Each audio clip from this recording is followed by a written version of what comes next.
that from from that kind of I don't know, work situation. Like I said, that's I can't say I've had many conversations like that with people at work. Yeah. Well, I feel like half the time you would kind of snub off a conversation like that to begin with. Oh yeah, But if your coworker starts fucking talking about religion like that, to me that's kind of a red flag. Cause I'm like, man, this could go anywhere. This could we could be yes, we could go it, anywhere with this. All right, like you might have like some unprocessed trauma that you're just looking to dump on someone because you're having a yes. bad day. What? You know, like it's not like how am I supposed to determine the strength of your faith and and your will to kind of keep a cool tongue when you're talking about it? Like I don't know you, man. Well, and it's funny because that was like the first thought I had the moment he started talking about religion and God. My first thought was, "Oh gosh, another one of these crazy God people." You know, like people on the street who stop you, and it's like, I don't want, look, I don't want to be stopped by you right now. Okay, I don't need to hear about our Lord and Savior. Right, I got it. I was in the program. Okay, Yeah. but but then like I ended up kind of just being stuck with him, you know? I was stuck in that little Suzuki Mini, just he and I working the grounds together, and it's like, oh, I got nothing else to do but talk to this guy, so I might as well engage. And you know what? I'm open-minded enough that we can have conversations about this. I mean, it also helps like you also partied with the guy, and so like that's you met his I've family. broken bread with him. Well, Yeah, yeah, no, true, yeah, you've true. actually broken bread with him, so I mean that's it's another reason to trust him. Yeah. Anyways, before we continue, we're live. Thank you everyone for joining us on the White Pill Wednesday podcast. Apologies for the newsletter. I've been fucking working full days since Monday. I haven't had a chance to publish that. Gonna try to get something out for tonight after the podcast. We'll see, but this podcast I'll have to do regardless.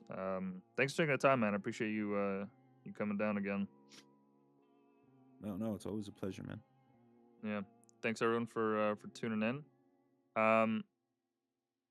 Yeah, so Trump's president now. That's Yeah, cool. yeah, and he's been doing a lot. That's fucking cool. He's been doing a Okay. lot. That's fucking awesome that Trump is president now. He's been president for what, 3 days?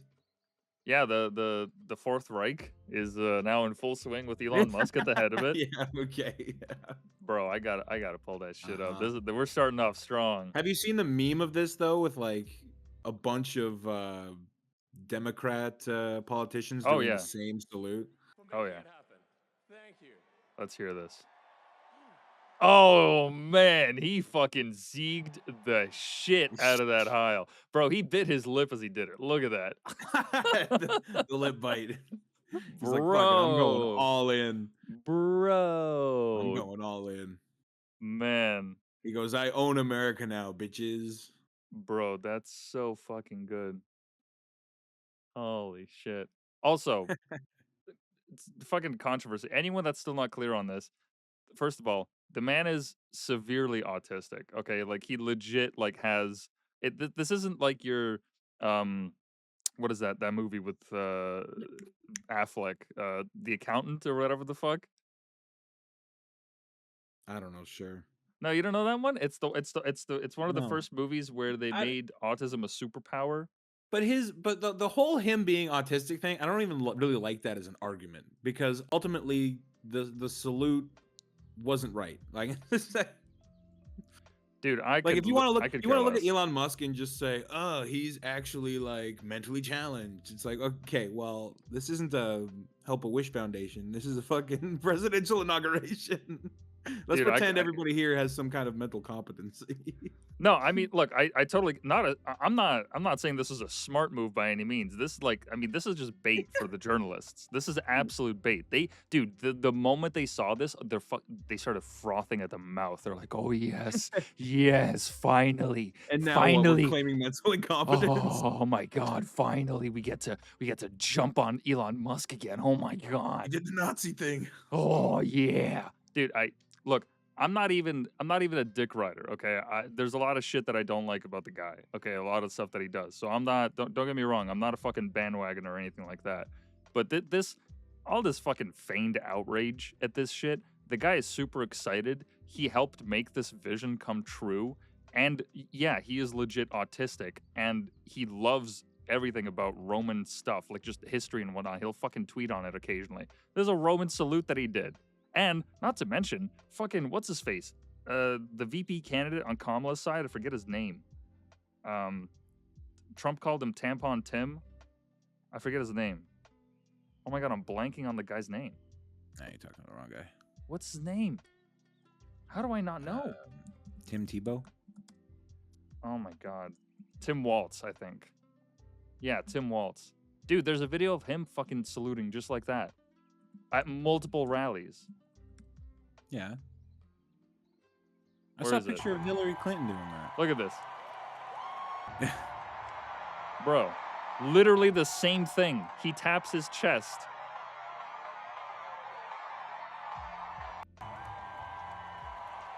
Like, come on. Yeah. Come on. Like, fuck off. I'm saying it's just. Where is that? Oh, yeah, It's here's not the clip of there. AOC doing it. She's just talking. Like, okay, like, come on. Okay, well. No, but what the Yeah. reason that I bring this up, right, is because two can play at that game. All right, like you guys want to fucking, you guys want to do this shit, we'll do this shit, no problem. Like, are you come on, get the fuck out of here. But yeah, the media was so hungry for that story. Oh god, they jizzed their fucking pants, bro. They fucking drenched those things, bro. The fucking the khaki stocks that day went up. Oh, jeez. Anyways, I don't need that image in my head. anyways, Trump is president. Yeah. Congratulations to all my Ameribros.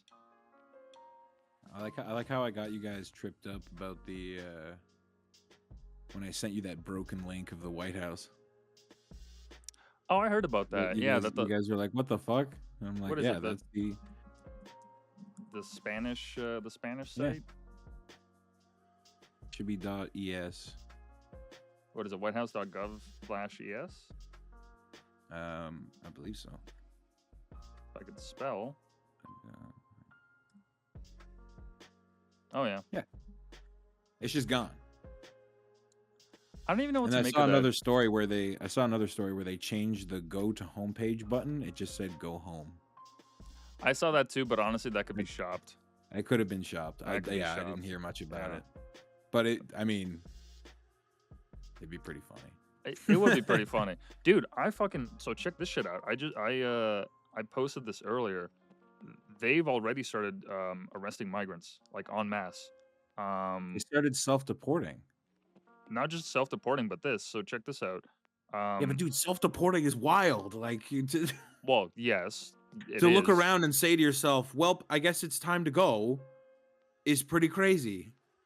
Dude, I saw footage of a bunch of construction workers fucking running, and then there's like sirens in the background. Now, I don't know if that's like a updated clip or if that's new or what, but yeah, it's fucking happening, man. They don't give a shit. They started going around to all these neighborhoods, arresting all these perps. Apparently, the story's gonna come out tomorrow. This guy's a correspondent from Fox, so he's just giving us a sneak peek, which is also like incredible. X is the only place where you're gonna see this shit live, as it happens. But yeah, this journalist was like embedded with ICE today, and they arrested like all these gang members from MS-13 and Haiti as well, and all these other places. Yeah. Good. Well, yeah. Good. If you're affiliated with MS-13 and you're here illegally and so on, like, no. Yeah. No. Fuck that. Are you kidding me? Do not tolerate this. Dude, Trump even got an agreement with India where India is taking back 18,000 of their people. I heard. Can we do that here? Can we do that in Canada, please? I mean, they came here legally. That's another issue. I don't know how many of them actually managed to make it here illegally, but Yeah. anyways, yeah, Well, as congratulations. for the Indian students, like, that's our problem. That's our fault. No, that's Yes. no. I mean, look, once their visas expire, yeah, by all means, like, kick them out. But yeah, that's that is wild, bro. The fucking Melania hat, that shit sent me. Well, For those of you that don't know, we've been having riots up here over the visa expirations. We've had riots? Yes, we've had like protests. No, protests, but not Well, riots. okay. We've had gatherings. Let's Yeah, say. no, like let's no, but like no, but that's like that's a No, no, fairly no. Fair, fair, fair. that's a pretty big distinction. Like we're not seeing them, you know, right in the streets. But yes, we protest the 24/7 camp out that just ended in I think it's in Brampton somewhere. They were doing the Yeah. camp out this whole time and they just stopped it. Over their student visas expiring and them having to go home. What do you mean? That this isn't something up for debate. The expiration's coming. You knew what you signed up for. What do you mean? You just stay. Oh yeah, there's they had a bunch of these students that True North went to interview in PEI. And the thing with PEI, for those that don't know, PEI is incredibly fucking small. Okay, like, Oh, and they've been getting butt fucked by immigration. bro, where is it? Right Look there. at this. Okay, this is Prince Edward Island. I'm pretty sure. Just this little Yes. portion right here. No, that whole island, Prince Edward Island. Oh, this right here.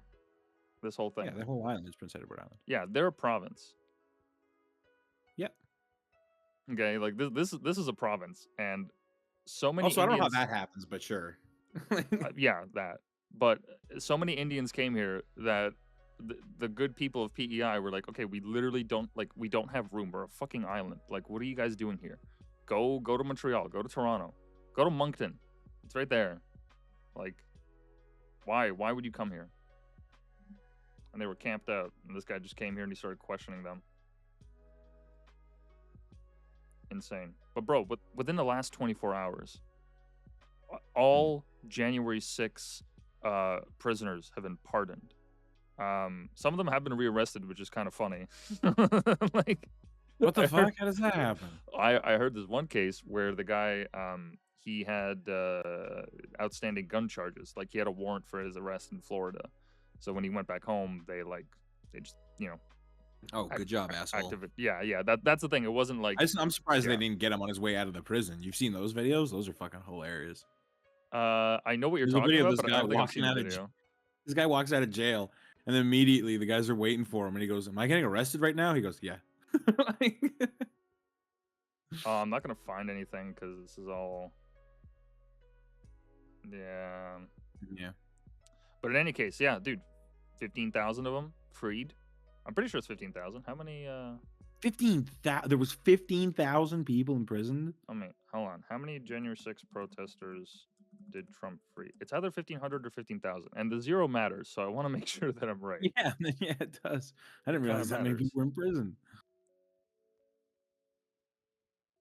Sorry, my apologies. 1,500. 14? Oh no, you're right. 1,500. 1,500. Okay. My apologies. Fact check in real time. Yeah, 1,500. I read the other number, and when you said, "Oh, excuse me, I was wrong," I thought it was 14. Yeah, no. So all those people have been freed, signed a ton of executive orders. Also, just the fact, like this one Fox commentator pointed it out, or he was on CNN.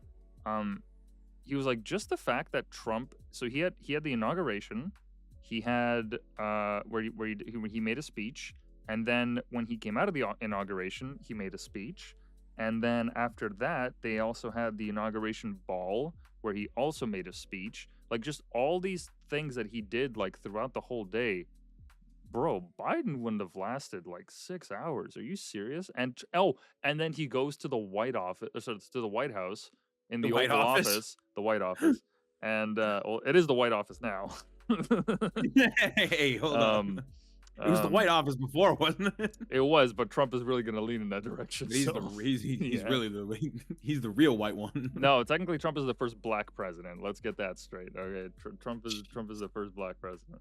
But no, he goes to the White House, sits in the Oval Office, and then goes in front of reporters and just keeps signing off the executive orders as he's talking about them. Hold on, let me see if I can find the footage. Trump signs executive orders. Let me see if I can.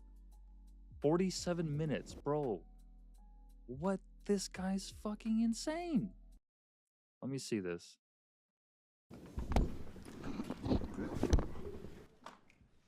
47 minutes. Look at all that shit, bro. Look at all that. Look at all those orders he has to sign. Oh my god. Yes, sir. First, we have a list. I like it. We need people. Just keeps going. Think of it. Talking to the press, going back and forth, just fucking shooting the shit with them. He's on another level, man. Yeah, like I said, 3 days. That's massive. And yeah, I did see the what you sent me there. Pull that up. Oh, and this is your daily dose of internet. This guy was just released from prison, but his family asked some police officers to pretend that he was getting arrested again. Yes, my guy. Hello.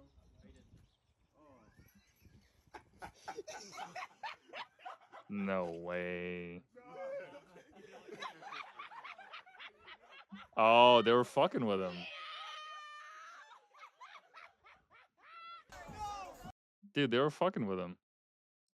Yeah, no, that's not the same one, but it's the same idea. Yeah, no, I get what you mean. I saw like an older video of like a white guy walking out and getting immediately arrested. Yeah, hold on. Let me just I'll switch audio so you can hear. You just won't be able to see like the stream layout, but that's fine.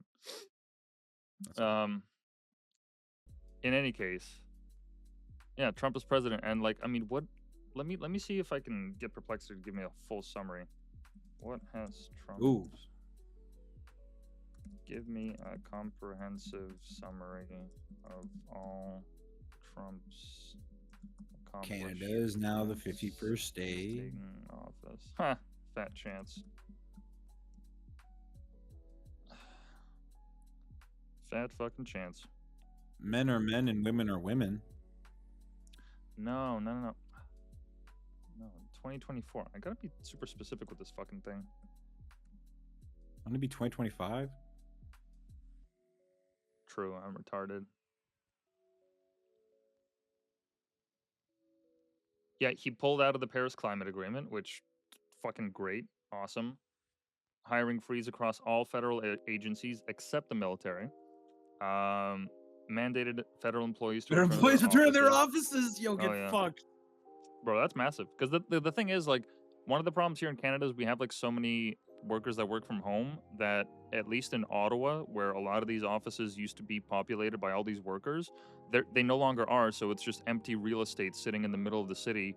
And because the government owns it, it's like, well, why would they sell it off? You know, unless they can actually get a good deal. And then even then, what the fuck is Ottawa gonna do with all those offices? Like, who are you gonna convert it to? You know, like, there's a decent amount of business in the town, but like, well, you'd have to convert it to real estate, but the problem is that without these workers, all these businesses are suffering too. Exactly, because they're not coming in. Why? Like, what? All they have to do is just go grocery shopping and, you know, go to. Nobody's taking lunch breaks. Stores. Yeah. They're not going to the surrounding restaurants or anything like that. Okay, extended the deadline for TikTok. Okay, sure. Playing some 4D chess there. Pardoned 1,500 people for January 6th. Reduced sentences for time served for 14 notable leaders, which I don't know about that. I don't know about the Proud Boys and Oath Keepers move. That's those are some weird groups. I don't know if I can say much on that, but well, the group besides, he's basically reducing the sentence for the January 6th conviction. So if you're going to reduce it for 1,500 of them, or basically pardon 1,500 of them, you have to reduce the sentence for those guys too. I guess. Yeah. What else? Oh, the military has already been placed on alert that they are supposed to get ready to mobilize to the southern border. Like, get all the, you know, vehicles ready, all that, like, to start mass deportations. Mm-hmm. He's already tweeted and like talked about the Russia-Ukraine conflict. He's making moves on that. I mean, I don't know why he's not talking about the wall more. I think he'd get the support to build the wall. Oh, Texas! I saw a tweet where Texas was already, like, they continued construction along along the border. I'm trying to see if I can find it. No, that's not it.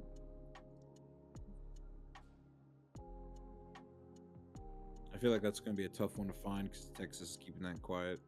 I think this is it.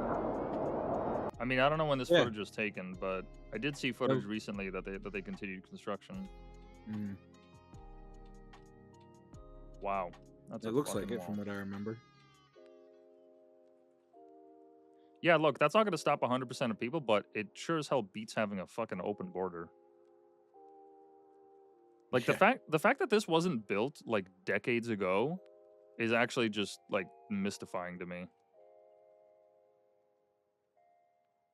Like, how is this not a thing that was an initiative Well, like years because ago? it's demonizing of like Latin Americans, right? That's the problem. Because when you think about it, how come we don't have a wall like that between Canada and America? Well, we don't need a wall like that, but we need a border. We Why don't definitely we need need a a border. wall like that? We definitely need a border. No, I mean, You see where I'm going with that, though. I get I what you feel mean, like but we don't. that's been the harsh reality of the wall debate, is because it's seemingly racist. Yeah, but the reason While that at we the don't same need it. time, it makes sense. Sorry, I interrupted. Go ahead. No, go ahead. That's all I want to say. Yeah, but like the reason is because the problem here isn't as big. Like we don't have, like we're not neighbors with a country that has like a massive cartel presence, Mhm. right? So like I don't think that there's as much of a need. Like I 100% agree that Correct. yeah, we certainly do need a wall because yeah, for those that don't know, the fucking border between U.S. and Canada is a fucking joke. Okay, like It's here, the biggest land border in the world. Can I? am I Yeah, gonna go be ahead. able to You see drop them somewhere. bro. Okay, that's Canada. Okay, over there. All right, that's Canada. You can walk across that field. Okay. Let me see if I can find a. Oh, there's probably gonna be a checkpoint here. Yeah, U.S. Customs and Border Protection. Yeah, for sure. There's gonna be Yeah, an wherever open there's road. a road, sure, but I'm Yeah. sorry, illegals don't take roads. Oh, here we go. There probably won't be anything here. What is this? Oh, there there's is. a little. There's a little checkpoint, Little something. but a house right there. Two of What them. the actually. fuck? Yeah, we're That's- American. Like, You know what that is? That's probably the house of like where, like these guys live. I would imagine. the barracks, Yeah. probably. Just walk over to work. Although there are some businesses that are like, Oh yeah, they have border. Yeah. yeah. Fucking just a What chair. the fuck? How There's- come our guys don't get barracks? The chairs. Oh yeah, what the fuck? Yeah, how come our guys don't get barracks? Our boys get one building. Fuck the rest of it. And a fucking truck. A fucking shack. And a shack. In Fucking true right. Canadian fashion. Holy shit. That's funny. That guy's only 2 lights, too. 2 street lights. Yeah. But no, absolutely. Like we do need a wall because, bro, what the fuck? The stories that have come out of people just walking across or like even like freezing to death in the winters that are trying to cross. Wasn't there that one story where like this one guy has his property on the wall in Canada or on the border rather, and he just kept getting like alerts on his motion detecting camera because people just kept streamlining across the fucking border. Yeah. Insane. But yeah, so we desperately need a border. But anyways, Yeah. just to finish the whole thing on Trump. Yeah, congratulations, America. Things are fucking. We're only 2 days in. We're only 2 days into this shit, and already so much has been done. I mean, my God, what an example for the rest of us. Yeah. Incredible. People have been using the phrase "the world is beginning to heal." Yeah, that nature is healing. Yeah. Yeah. No, it's good. It's good stuff. But just to pivot a little, one of the highlights, at least for me personally, is the fact that Donald Trump commuted the well, not commuted. He pardoned Ross Ulbricht, and man, what a fucking move! I really wish he had done this in his first presidency, but I think it's just whether it was the political wins or I don't know, maybe he just didn't think that it would work out as well. with the timing. Whatever reason for it, I wish he had freed him earlier, but it's fantastic that he's free now. He's 40, so he's not that old either. He's still got the rest of his life ahead of him. For those who don't know, Ross Ulbricht, the reason that he was arrested and the reason that his pardon means so much is because he was involved with what's called the Silk Road, which is in reference to one of the biggest trading routes in human history that was connecting the Middle East to China, right? Yeah. Yeah. And so in reality, what it actually was is a marketplace on the deep web. Let me see if I can. Oh, there we go. Hold on. I don't like how Brave finds images. I want to go on Google website. Give me them cookies, Google. Nope. Nom, Brave nom, nom, nom, nom, nom. Brave blocks that shit. Fuck that. Oh man.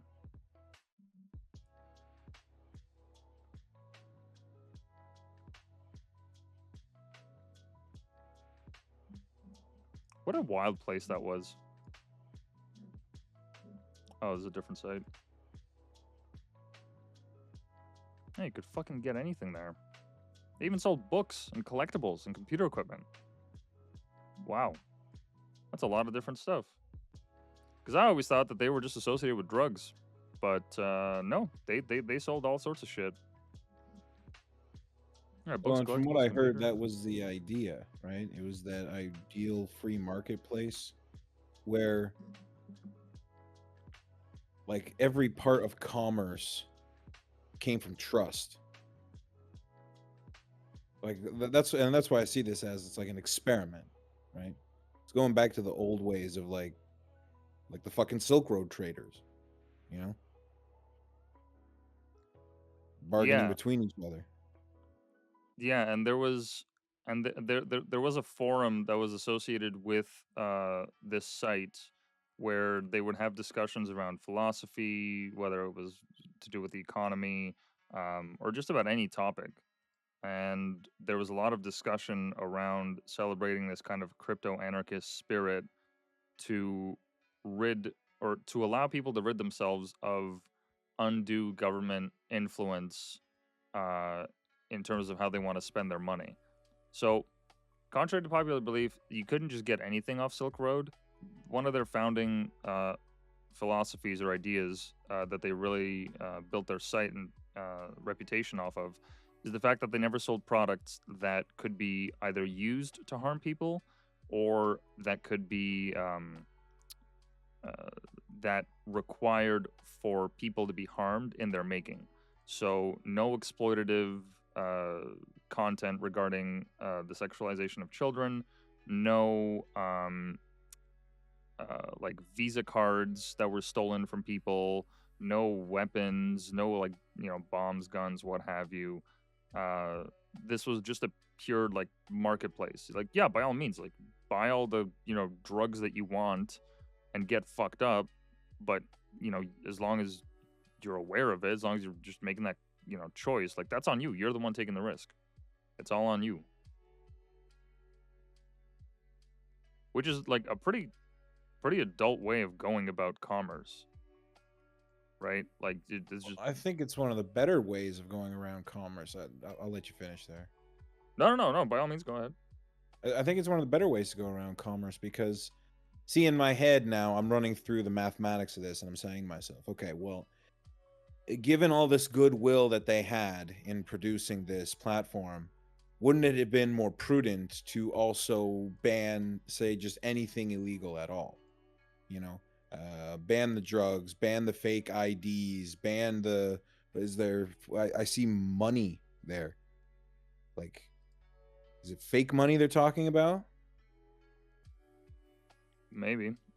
I don't know what that is. Is it an exchange? Like, I have no idea. Is it Bitcoin for cash? Is that what that Maybe. is? Maybe. That's what it would seem like. I would assume so, anyways. Yeah.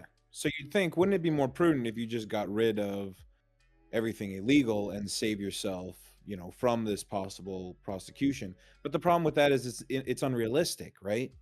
If you have a marketplace like this, people are going to use it to sell drugs. It's going to happen.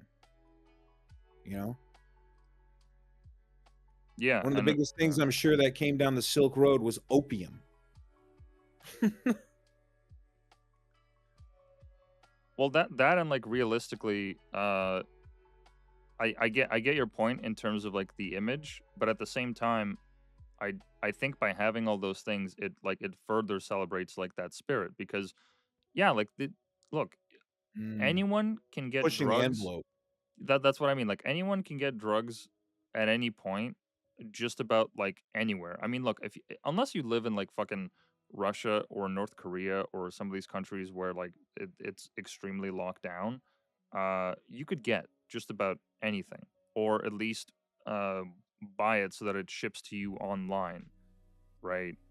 You can get just about anything, and not just that, but the all this discussion around the legality of drugs and whatnot. It's like who the fuck is anyone to tell me what I can and can't put inside my body?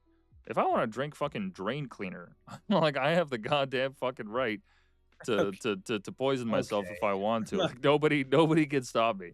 And I understand that's kind of a stupid example, but like if I want to take certain drugs to get to a certain altered state or whatever the fuck, it's like who are you to say anything? You guys, it used to be totally fine for people to sell cocaine inside of Coca-Cola. It used to be totally fine for people to sell opiates as coughing medicine.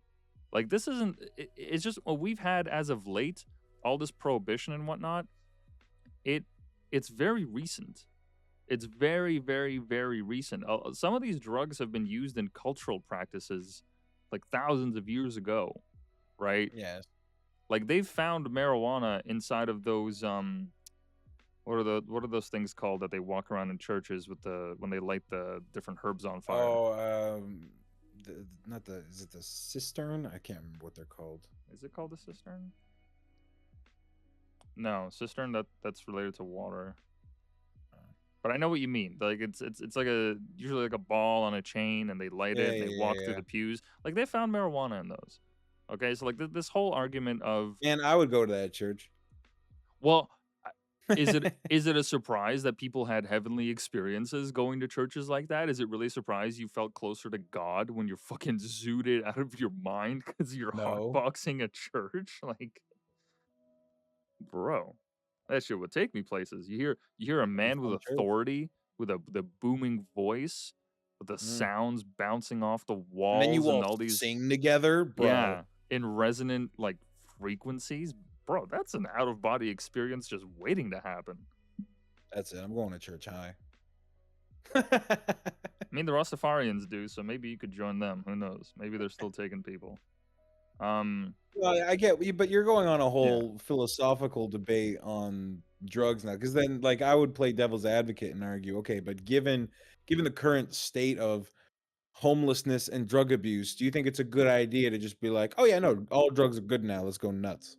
no. I'm not 'Cause there are saying people that. abusing that into the ground, and I mean that literally. Yeah, I'm not trying to argue for that. What I'm saying is if I as a human being want to feel some kind of way or have some kind of an experience, then nobody really has authority to get in the way of that, so that like so long as I'm not hurting anyone. Like if I just want to sit in my room and do heroin and like I'm not abusing anyone for it, I'm not killing anyone for it, I'm not stabbing anyone for it. I just that's my thing. I just do heroin now. Is it a stupid decision? Yeah, absolutely. Can you ruin your life? 100%. That shit, bro. Heroin is so fucking good. Are you serious? I haven't even had it, and I know what's good. All right, like heroin's marketing team is, dude, bro. They're fucking top notch. Heroin's marketing team. All right, whoever's doing their PR, bro, you're fucking spot on. All right, That guy raised. bro. Honestly, there in my opinion, I just all of these weird distinctions that we have, it's like, okay, fine, you can have opiates, but only if you break your back. Like, you can feel a certain way, but only if it comes through these sanctioned methods that we enforce at the end of a gun. It's like, okay, so I can drink however the fuck much I want, but the moment that I want to do literally anything else, like if I want to do shrooms or something, like that's when you guys draw the line. Like, really? Like, do you realize how much, just awful experiences happen with people drinking?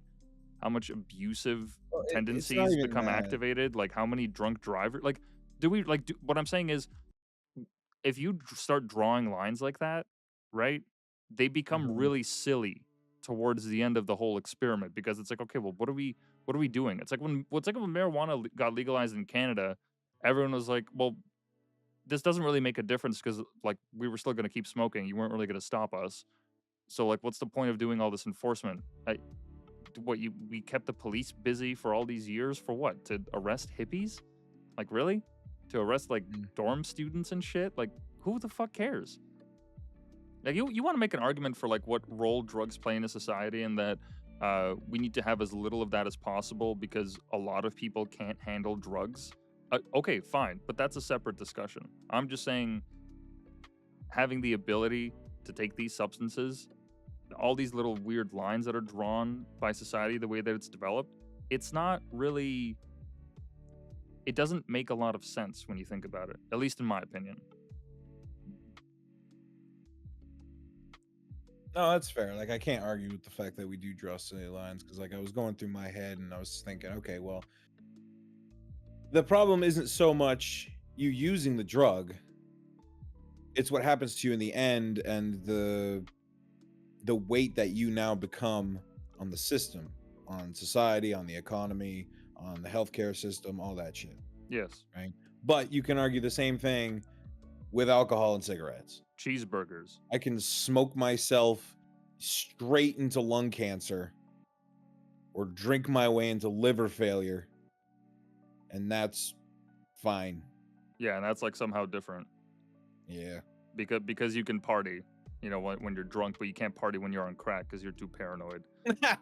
Yeah, that's the difference we make. Like nobody's going to crack Well, then parties. You shouldn't know what I mean? Molly be fine? Like, Yeah. So like I fully agree with you there that like, yeah, it does create a burden 100%. Like and you should not be really experimenting with drugs until like your mid to late 20s, until your fucking frontal lobe is formed. Because yeah, like there's a lot of people that just straight up can't handle their shit, and they either go off the wagon or become homeless, or any number of things.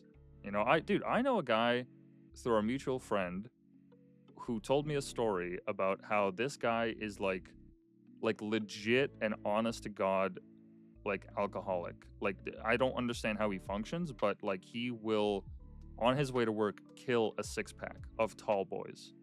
Like, kill it on his way to work as he's driving every single day. And like, if he goes without it for a couple of hours, like the hands start to shake. He just like gets all these symptoms and everything. It's like, yeah, that's a real consequence of drugs. Absolutely. There's 100% a conversation to be had there, and its impacts on society and how some people choose to waste their life with them. 100%. Yes. But I don't think that going about it the way that the war on drugs did, and many people share my sentiment, I would imagine, going about it that way isn't really any helpful either, because I mean, all this violence, and for what? All those people put to jail over like a couple of grams of weed for all those years, oh, yeah, I don't agree with that either.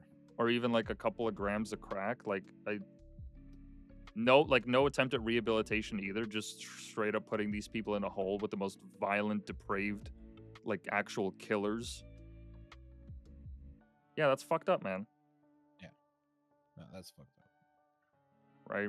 And so the Silk Road, just to get back to that, one of the things was like a lot of the philosophy, from at least from my little understanding, they did talk a lot about how unjust the war on drugs has been, and all these little just weird things, like how we've been talking, like, oh, these drugs are acceptable but these aren't, and all this time and effort that has gone into all their enforcement, all this money, all those, dude, remember all those stories about the police militarizing in the US, like, let me see if I can find a YouTube video. That was a direct result of the drug war because they needed bigger budgets, or at least they argued for them. Hold on, militarization of police. Fuck, I misspelled it.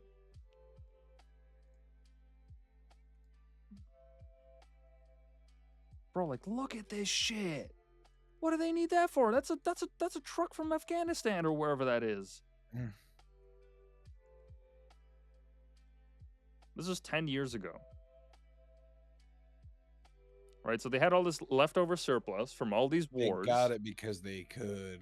And they sold it to all these police departments that used it, you know, for their means, which obviously they used in the enforcement for the drug war. Of course, why wouldn't they? Hell yeah. I mean, that is insane. These things are like fucking tanks.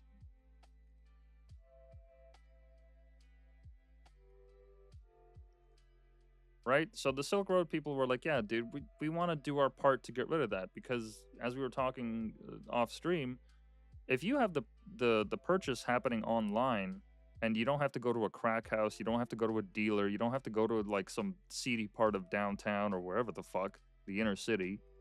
If you just do it at home, that saves you so much time and effort. That saves you so much time and effort. Are you kidding me? You can't compare that.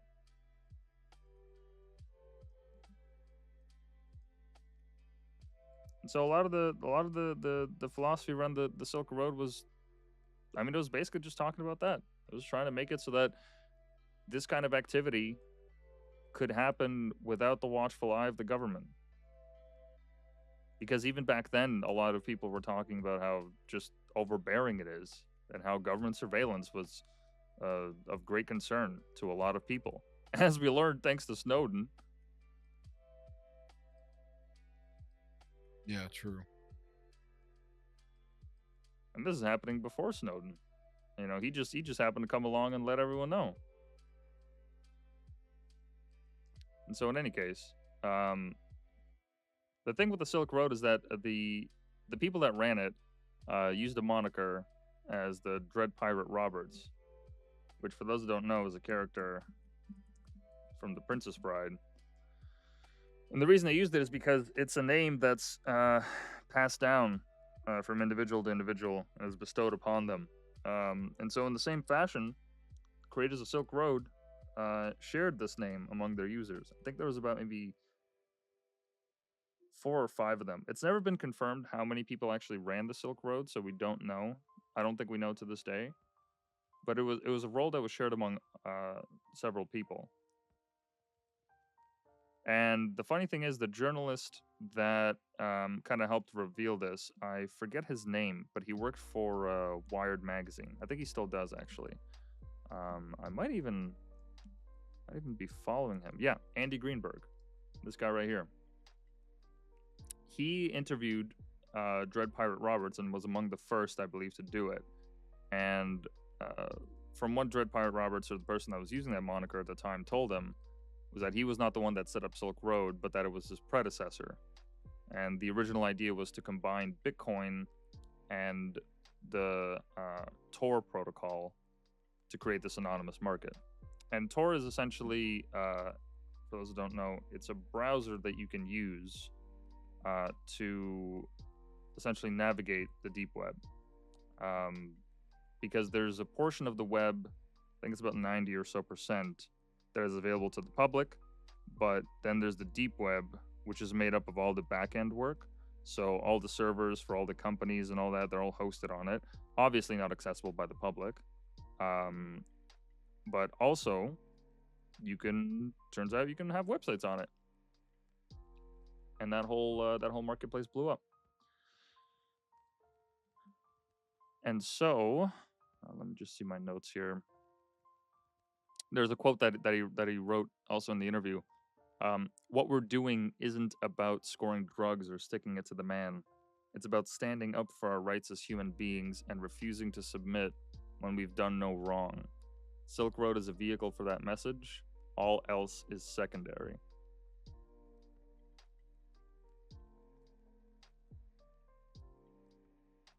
Which I mean, yeah, that's about as best of an explanation as I can get. Yeah, and the bigger thing was the support and the community behind it, right? That's Yeah, what gave it any sense of legitimacy.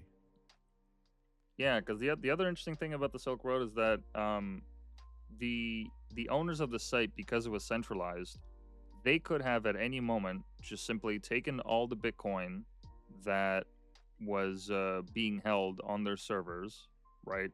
Being held for, to process all these transactions, and just dipped, like some website owners had before. So a lot of the people that were using it were putting a lot of trust into the people that operated this site, because every single day, for the time that it was up, still up. You can go on Silk Road. They hadn't rug pulled yet. Which I mean, like, man, the amount of money that would be worth today is incredible. Because apparently the FBI, they seized something like $3 million worth of Bitcoin, and I did the math yesterday. It's 300 million. Jesus. Yeah, which God knows what happened to that Bitcoin. Because apparently two of the agents that were involved in the case, as it was getting worked out of Baltimore, there was a complaint filed against them that they had improperly stolen the funds. But the judge during the trial had struck down the defense's attempt to question them or to bring this story up in any capacity. Yeah, we don't talk about that. What money? Where? Yeah. Yeah, this whole fucking story is so crazy. It is so insane. And it all kind of got kicked off when Senator Schumer started his little campaign against them, which I don't understand the political timing that went into this. I don't know what it is about this story right here that Was made he a him senator, or was he a prosecutor, or looking for votes? Like, No, he was a senator. he was a So senator? at the time, he was a senator. And why am I having a hard time finding? In the documentary, there was footage of him like in his office talking about the Silk Road, and he had pulled it up on his laptop and he was showing all these people. I don't understand why I'm not seeing footage. Nah, YouTube doesn't want to talk about it either, I guess. Yeah, because it's all about Trump and shit, and it's all about like the last year or so. But this was this was way long ago. This is the only video that's here, really? It's not even the right one. Yeah, he's just talking about synthetic drugs, but that's Why not not even. just sort them by posted date? Zoo.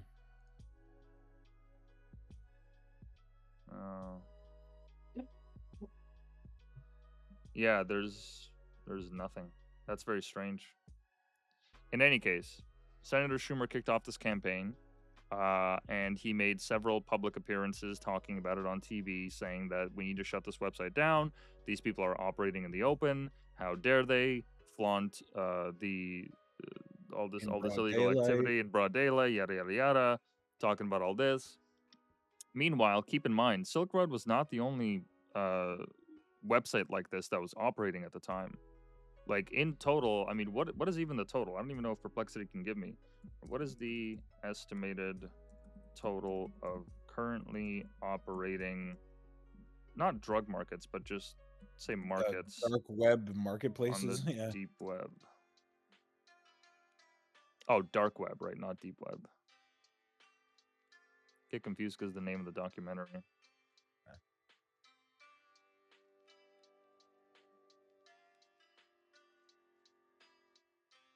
I mean, it's going to be impossible to estimate. Yeah.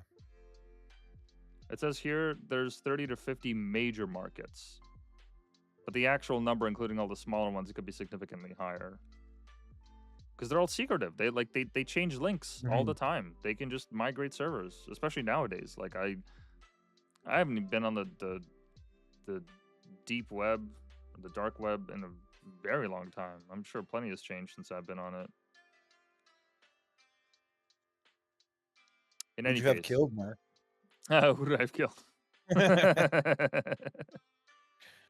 Well, they jumped the Uh, fucking gun with Ross on that one, didn't they? yeah, yeah. Like, We'll get to that. But that was also fucking wild. Like, oh yeah, this whole fucking case drives me nuts. I was watching the documentary and I remember when I first saw it, it was so depressing because just the way that he got railroaded by the whole process and the fact that he was still holding out hope.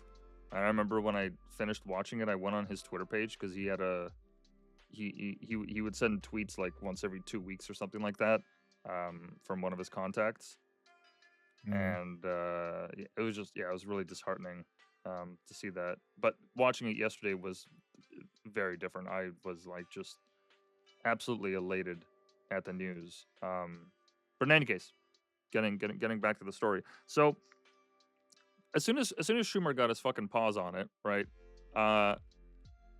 Agents across all agencies, DEA, FBI, potentially even NSA. We still have no confirmation of their involvement, but we'll get to a little tidbit in the story that indicates they potentially were involved. And all these agencies, they start opening investigations because throughout the last 2 years at that time, there were like separate seizures of packages that kind of all led back to the same place, but they hadn't put the trail in a single form. But then once this investigation got started, everyone's like, "Oh, okay, all right, we need to collaborate because there's been a drug seizure here, there's been a drug seizure here, fake ID seizure here," and they eventually started connecting the dots. So the feds immediately not raided, but they started going on Silk Road and populating it and even selling shit. Like they were using vendors to sell shit on Silk Road. And so as this investigation went on, they launched an undercover op called Marco Polo, which I could not find any reference to whatsoever. Let me see. DEA Operation Marco Polo Silk Road.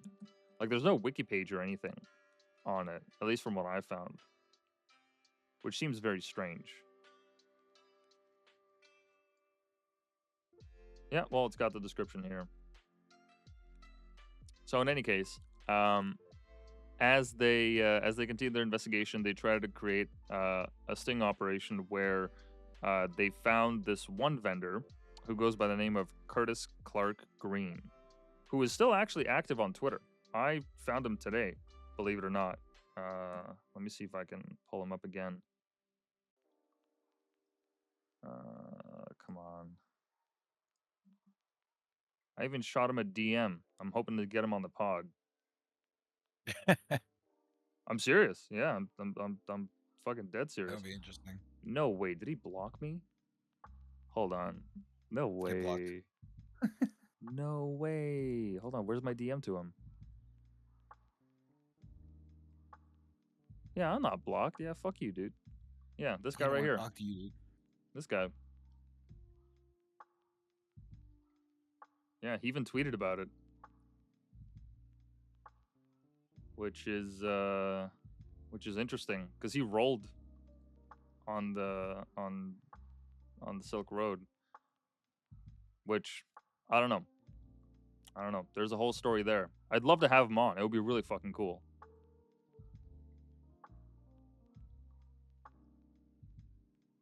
It would be really fucking cool. In any case, so this guy, right? Curtis Clark Green. He was arrested, and they used his information on the Silk Road as a top vendor, to essentially start messaging Dread Pirate Roberts.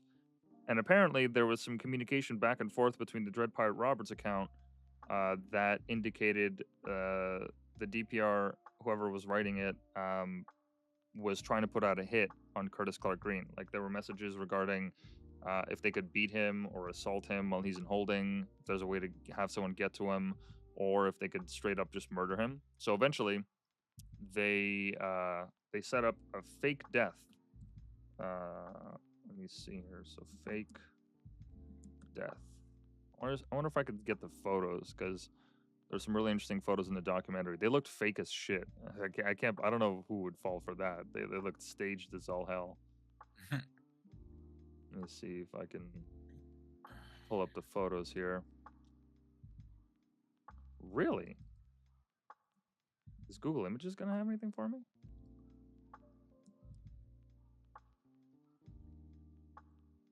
Yeah, so this is the guy. This is the guy they arrested.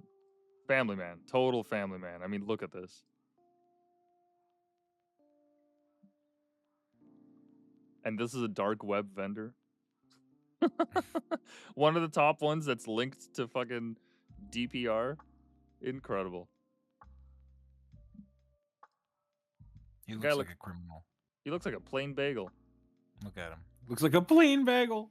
Looks like a plain bagel. Yeah. Oh man, I don't think we're gonna be able to. Oh, is this the photo they tried to use? Damn, that's too bad. In any case, they created the scene and they sent the photos to DPR. And apparently, throughout the whole communications, there were 5 murder for hire schemes that were made that the FBI or whoever seized from the Silk Road servers. The evidence for which these 2 victims were found to be fictitious. Like they had completely just fucking made it up, just completely fabricated. 2 of the 5 that they had alleged Ross had put out a hit order on. Which, I mean, like, I didn't know they could just falsify evidence. Of course they can. They're the government. That's fucking bold. Like you say that this guy paid to have this person killed, and you don't have any examples, any proof, like nothing. You're just Nothing came of it either. yeah. Because here's the thing: the murder for hire plot. This is something that's misconstrued about the story. They never brought those charges towards Ross. There was a media frenzy where people were like, when this dropped, everyone was like, "Oh my God, what the fuck? This like suburban kid, how did he become this drug kingpin?" And this is the heyday of the news, right? When people had a lot more faith in him, so they sensationalized the shit out of that. All this like random coverage. The fucking El Chapo of the internet, right? Like all these headlines. Like, let me see if I can pull some of them up. Silk Road headlines. Hold on. Dark web. It's just gonna be the screenshots. I wish I could find the chyrons that the news had. Anyway, so they sensationalized the shit out of that about the for hire murders, but then when it came down to the trial, the prosecution never brought it up. They never even accused him of it.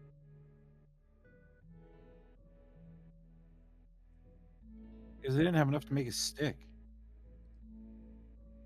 Well, yeah, I mean, they also didn't have anything that could directly tie to Ross. So who was the DPR that was actually, like sending out all these messages, quote unquote, from what we know? Who knows? Could have been just a fucking rando. Who the fuck knows? In any case, this murder for hire plot, right? This alleged murder of Green that they had set up was used as a justification to obtain an indictment against the DPR moniker. So they had placed the following charges, or at least accused them of it: drug offenses, attempted witness murder, and murder for hire. And at the time, they had no idea who DPR was. So it's not as if like they could execute a search warrant on DPR. Now, while these agents, the DEA and the DHS, continued to communicate with DPR, at the same time, an IRS agent by the name of Gary Alford, who I wonder if his photo will pull up. Oh, here it is. This guy right here.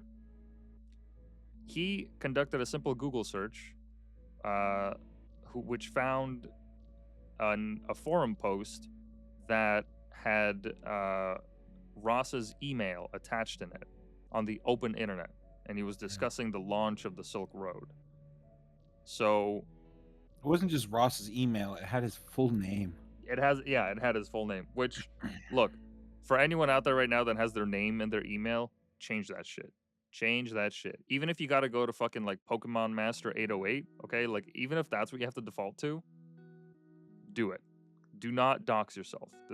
Doing that shit, I did that for years. No, you gotta change that because that is like, dude, that is entry to your fucking life. Now somebody has your name, you give them your email. That is no bueno. In any case, 1 month later, after this finding this email, postal inspectors at the Canadian border seized a package of fake IDs with Ross's face on them. So he had been living at the time in San Francisco when his friend invited him to help work on a startup.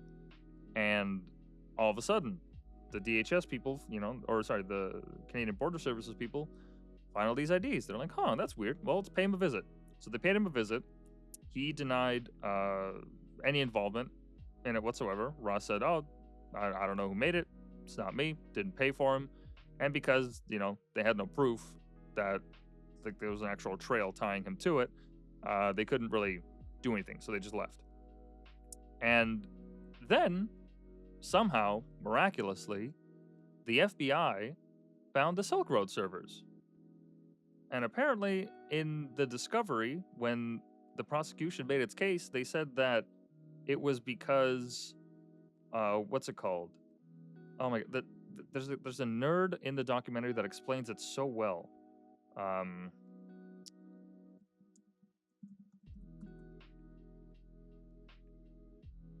mean, it's up on YouTube, so we won't get copyright strict, right?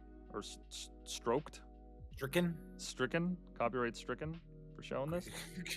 Copyright stroked. Yeah, where's this nerd? There's a really, really, really nerdy nerd with like the thick fucking glasses that explains it. Because he does a whole like technical breakdown. Because when the FBI had said that they found these servers, they had essentially they had to put out a notice explaining how it is that they came about finding these servers. Oh, I think I'm about to get to it. Yes.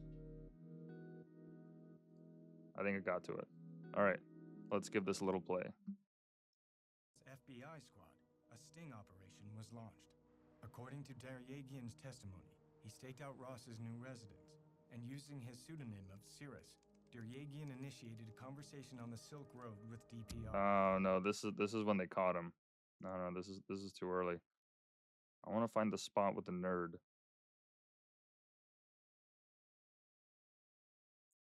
Where's the? Oh, there he is. Found him. Okay, so no thick Coca-Cola glasses, but here we go. This is the explanation as to how the FBI came about the servers, apparently. Has been met with incredulousness by the internet community. The Tarbell Declaration, to put it politely, seems vaguely disconnected from the truth. Depending on which security expert you ask, you will get it's vaguely disconnected to the truth to something filled with it is a massive pile of bovine excrement. What Tarbell's story was is he was typing away his computer, visiting the Silk Road website, and the CAPTCHA was transmitted in the clear, and he somehow saw the IP packets go directly to the server. And so he then connects to that server and gets the CAPTCHA. Game over, they found the back-end server. Unfortunately, this was playing fast and loose with the truth, because the logs provided to the defense show that what Tarbell found was not the CAPTCHA image, but instead a PHP MyAdmin page. The server was running some stuff over the clear, but not the CAPTCHA. So Tarbell's story doesn't mesh with the FBI's own evidence. Okay, so long story short, right, the FBI, the methods of which they explained, they collected the information that allowed them to find the Silk Road servers, which were stationed, I believe, in Germany and Iceland, was fake. So that leads me to believe that the NSA was involved. I believe it. right? Because okay, if that method right there, right? If your explanation, if your story for it, that gets put out into the world, and a bunch of cybersecurity experts come out and actually explain, like, no, that's like, you can't. That's literally not possible. You can't just do that. There's no like this isn't just like putting 2 and 2 together. This is way more complex. You literally just cannot get access to this information through the method that you described. It literally does not make sense. Mm-hmm. Right? So like what other alternative is there? Why wouldn't they use the NSA? They had been like launching this investigation, hyping it. There's all this, media circle around this. Schumer's trying to, put the fucking screws to him. You're telling me they'd look at the NSA and be like, nah, we won't use this. Nah, that's too far. Really? I don't buy that. No, sounds like a load of horseshit. I like how everything that like should have been inadmissible is perfectly fine, but then, like you were saying, anything about bringing up like the 5 cases of the murder for hire or anything else to your defense is not allowed. Like you said, just sandbagging. Yeah. So they found these servers, and around that time, they had as earlier as we saw in the documentary, they had set up a sting operation where an agent that was posing as an admin on the Silk Road website that was staking out Ross's apartment sent him a message asking him some clarification regarding something. Wasn't important. Then saw Ross leave his apartment with his laptop, and he headed to a public library where he logged onto the account, and the agent saw that he had replied to the message, and at that point, he had his team go in, and they arrested him, which is actually like the way that they did it. When they make a movie about this guy, and I mean like a real like movie, it's gonna be a hell of a story because his arrest. What happened was, let me see if I can find it. Where's the arrest? Come on.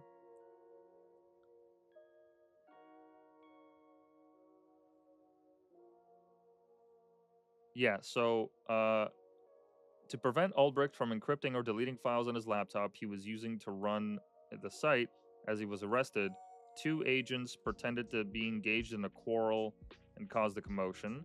Once Ulbricht was sufficiently distracted, several agents quickly moved in to arrest him while another agent grabbed the laptop and handed it to Agent Thomas Kiernan. He then inserted a flash drive in one of the laptop's USB ports with software that copied key files, and then he was held without bail. Which, funnily enough, after his arrest, a bunch of devs got together online and created a tool so that if any malicious or unrecognized USB drives ever get plugged into your system immediately fucking dumps itself, puts a barrel in its mouth and bites the bullet. Just absolutely fries itself, which is fucking ingenious. I mean, that's smart. If you're moving with that kind of information, having that dead man switch at the ready, all it takes is you don't even have to plug anything in. It's just if anything foreign gets plugged in, like that's it. Game over. Which is kind of cool. Better not fuck that up. Well, I mean, if you're at that level, like, yeah, true. That's not happening. Chances are you're fucking you're solid on that. But the fact that even that whole plug a USB thing and watch it suck all the information out of your PC, fucking shit. That's some Hollywood garbage right there. What do you mean bro, they can just do that? Yeah, bro, they fucking. Are you kidding me? Yeah, they got that thing on them, man. It's the fucking American government, man. They got that shit. So in any case, Ross is arrested. He was held on $1 million bail. $1 million bail. $1 million bail, which they had crowdfunded. The family had crowdfunded the $1 million bail, and when they went to pay it, the judge denied it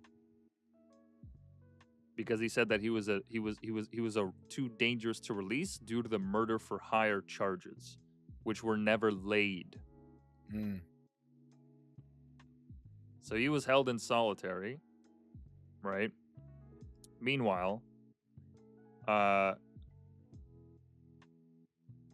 the investigation went on, the Silk Road servers they had seized, they included private messages, which showed in the messages the development of the DPR persona and multiple statements that proved that this wasn't just one person, that this was something that was shared among multiple people.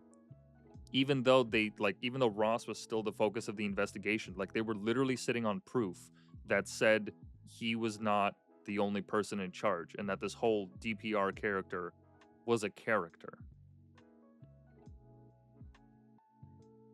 So anyways, moving on to the trial, one of the main issues of the defense of Ross's camp was how is it that the FBI was able to find the Silk Road server?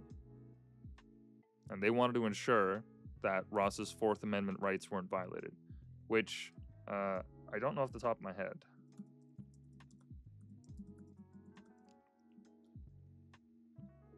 So let's give them a quick read just so that we're familiar.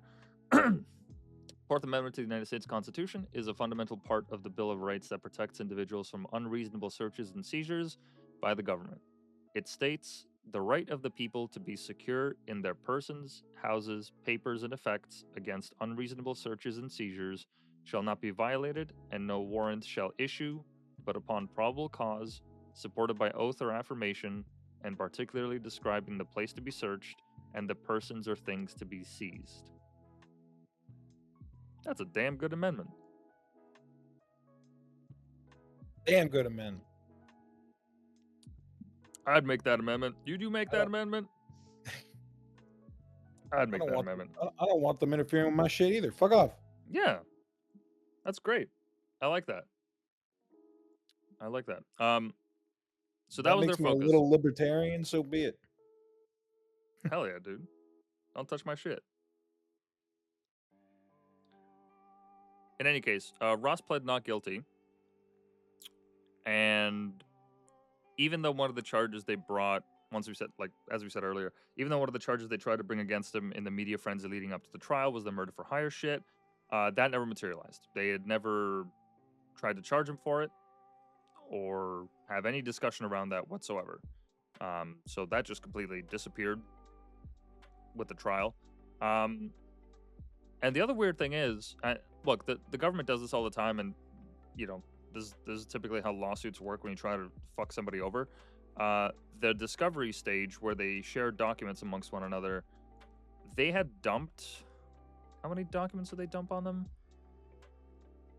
I think I have a number yet. 5,000 pages on a single chief witness of the FBI side was dumped 10 days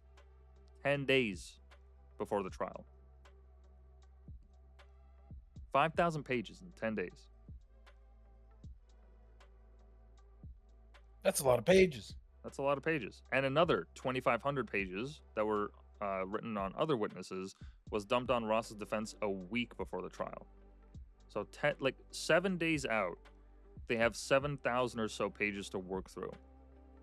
Not to mention, none of it was permitted to be used in the trial. Absolutely none of it. So, in terms of the details, Ross's side argued that although the FBI found a journal and Bitcoin on the computer linking Ross to Silk Road, that those were planted. Because the notepad that he had there, the little journal that he had, kept like a really concise written diary of what the timeline for the Silk Road was. Like something that, you probably wouldn't want to have as you're making the Silk Road. Fair. Like, what would be the purpose of keeping that journal? Just think about it for a second. Like, well, like if we're playing devil's advocate, what would actually be the purpose? Like, why would Ross do that? Why would he keep a detailed journal of what's going on? I would understand if it was on paper, but on your computer?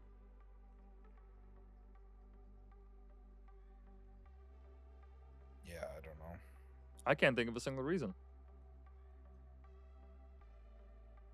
feel like you got to play it smarter than that. Like, why would you? Why would you perjure yourself like that? Why would you need to keep track of anything? It's just very strange. So in any case, that No, although it could also be an ideological thing, right? what do you mean? Well, because Ross was behind this whole economic libertarianism thing, where the whole point of the Silk Road was fighting against the system, to fight in for a community he believed in. Mhm. So if you don't think you're doing anything wrong, or even better, if you think you're doing right by fighting against the oppressors or whatever, then why not keep record of it, right? I don't know. I mean, it would depend on what the content of that actually was. Like, Yeah, well, would he- exactly. yeah, like what he was he keeping like track of like transactions? Is he just like a daily journal, like where he's thinking about the Mm-hmm. ideological progress of where the platform is going? Like I'd No want to idea. read it. I want to know what's inside, because you could tell like fairly easily if it's Fed speak or not. If you just compare, Ross's writings compared to that, you could just tell by the tone, Mm-hmm. or at least it would give you some indication. In any case, so the FBI found the shit on his computer. Ross's camp said no, that's not ours. We don't know how that got there. That is not his. And they also tried to argue that multiple people could have assumed the identity of DPR by using the FBI's evidence, against itself. Which absolutely, totally fair. They literally have like text messages between, not text messages, but messages going between all these people saying that this is a made up, fictitious identity that multiple people inhabit. They also attempted to bring on expert witnesses to explain the cryptography and infrastructure behind the dark web, to illustrate how it is entirely plausible that Ross was not the kingpin of the Silk Road. And all of that was dismissed. All of that. Every single one of those attacks that Ross's camp had come up with was dismissed by the judge. And he barred the lawyer from making these arguments. Yeah. Again, makes zero sense. But sure. Like, how could a judge justify that? I don't understand. Like, apparently It's one of more- the apparently one of the reasons that they couldn't get information on two of the witnesses for the murder for hire thing, why Ross's camp couldn't question them, is because they were afraid that Ross was going to send a kill order from his holding cell. Jesus. By what? Carrier pigeon? That's what I mean. Like, what the fuck are you on? He's already in jail. You think the right thing for him to do right now is to have a fucking murder for hire under his belt? Like a real one? That's what you're gonna go to? Like, that just makes no sense. But I interrupted a point you were going to make earlier.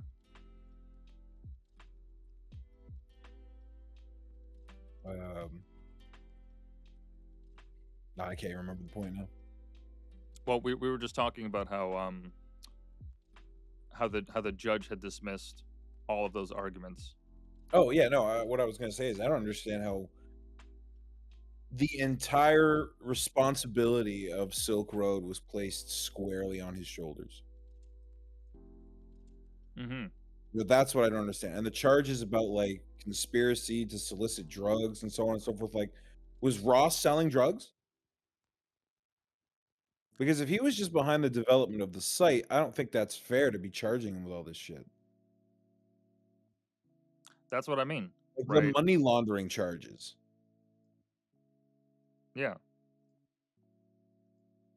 And Like these may have been actions carried out on his site, but that doesn't make it directly his responsibility. Does it? Well, is Zuckerberg responsible for all the shit that happens on his platform? Is Musk responsible for all the shit that happens on his platform? No. Not right now, anyways. No, but you still kind of hold them to account, right? Yeah, but you don't put Musk in jail because there's some criminals using Twitter to talk, No, true. right? Or set up Absolutely. drug deals or whatever the fuck. Like, how many Yeah. people use WhatsApp to set up drug deals? Like, come on, let's be real here. Yeah, no, exactly. Right, and They so wanted him bad. oh yeah, Like, yeah. And what doesn't exactly help is the fact that, once again, the media being the media sensationalized the shit out of it. They helped create that image as if Ross was the one. Like a lot of the headlines that were seen in that documentary Deep Web, which I encourage everyone to give a watch. It's only an hour and a half, highly worth your time. Just to understand how far the U.S. government is willing to go in putting people in jail. A lot of the coverage was like talking about how he's the kingpin, he's the main one, he's the ringleader, he organized it all. Because the story, I mean, ladies and gentlemen, we got him. Yeah. Yeah, ladies and gentlemen, we got him. He died like a dog. Yeah. Yeah. Yeah, basically. That's what they made it seem like. And so obviously because the defense did not have anything to present of substance, and because the government just essentially railroaded them at every turn, they lost the case. And there's a quote that I had here of a statement that Ross put out,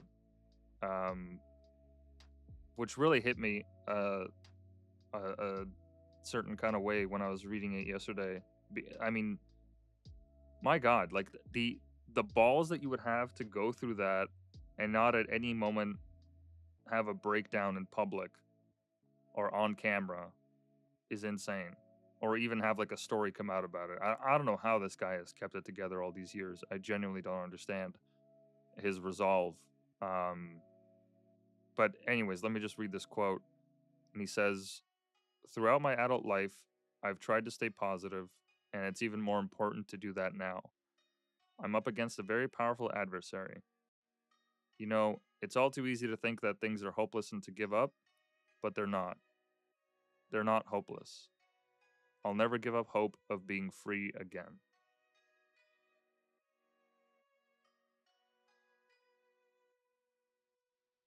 I mean, like, what kind of a human being does it take to stare down the U.S. government like that, and that's what you say? Mm.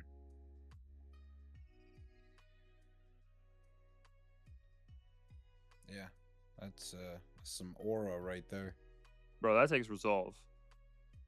That takes resolve and grit, and I cannot commend Ross enough for just like the absolute strength that he's shown throughout this whole experience. What a fucking guy. I hope that one day I'm lucky enough to meet him. I would love to. I'd love to sit down and have a talk with him. The guy's I can't imagine what's going on through his head right now as he's free.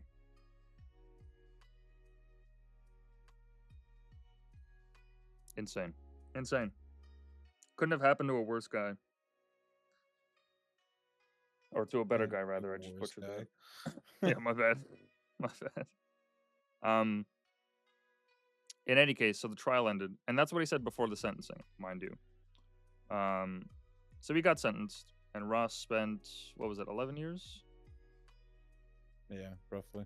Yeah, about 11 years until Donald Trump, 2 days or 1 day into his presidency. It was announced yesterday at night. This photo was taken. He was leaving prison. God, look at him. Does he have a plant? What the Yeah, fuck is that? He's got a little plant. You're free. Here's a plant. Bitch, I just got out of jail. I don't want this responsibility. His friend or someone gave him that. What a baller.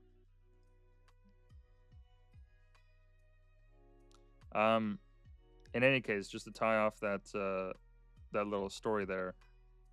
2 years following this trial, in 2015, there were 2 criminal complaints filed against 2 former federal agents who led the Silk Road Task Force in Baltimore. And among other charges, these agents allegedly stole over $1 million in Bitcoin from the Silk Road and transferred it to personal accounts. The government did not allow Ulbricht's defense to address this criminal investigation during the trial.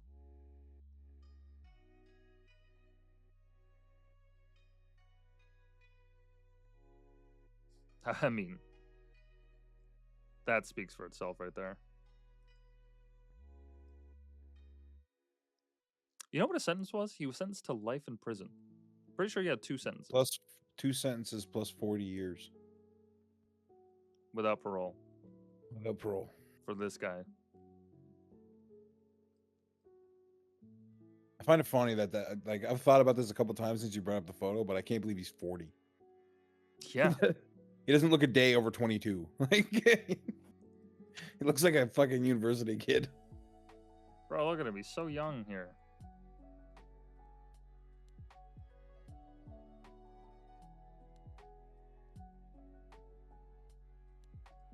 Here he is in prison. Oh, that's a shitty photo.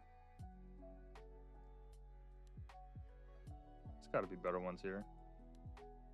Really? It's the same photo. These are my bros. There he is. Yeah, and for anyone curious, his Twitter account is still up with all of his tweets and everything. I don't think he's... Yeah, so he hasn't tweeted yet. But yeah, you can just scroll down and see all his posts. Yeah, he would post once a week or so. Yeah, he just turned 40 on May 30th. Or March 27th.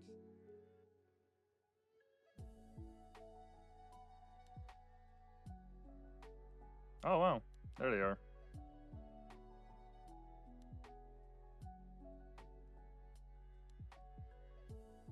Like, does he even look like he belongs in prison? Like, look at the guys he's surrounded by. My God. He needs to get some prison ink then, maybe. Yeah. Incredible. Yeah, just all these tweets. And in his time in prison, he taught prisoners. He tutored them. Stayed nonviolent. See if there's any stories or anything like that on his wiki there. Oh yeah, there were multiple appeal attempts. He calls for commutation.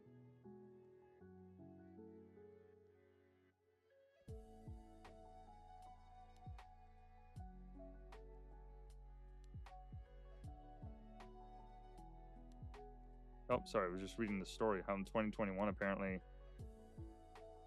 both the prosecutor and defense agreed that Ulbricht would relinquish any ownership of newly discovered fund of 50,000 Bitcoin, worth nearly $5 billion in 2025. Jesus. The U.S. government traced and seized the stolen Bitcoin. How much Bitcoin does the U.S. government have? A lot. Like a lot. Apparently, the fund would be used to pay off Ulbricht's $183 million debt in his criminal case. What the fuck? Why does he have $183 million in debt? For why? Wait, he's paying for the government's lawyers? Well, the Department of Justice would take custody of the Bitcoin. Nice. No. That's he was fined $183 million on top of his life sentences and his 40 years. For real? Yeah. What? Yeah. You're kidding. There should be a section there where it says Oh my God. He was ordered to pay out about $183 million. Wow. restitution, yeah. Yeah, double life imprisonment plus 40 years. Wow. Bro, I'm not paying you if I'm gonna die in jail. Fuck you. 183 million worth? What are you gonna do? What are you gonna do if I don't pay, motherfucker? How is that even realistic? What the fuck Bro, they make pennies in jail. If he was even in a jail where they had jobs. What the fuck? Why would you... Okay, yeah, they completely railroaded Ross. Insane. I can't believe they fucked him that good. That's crazy. And look,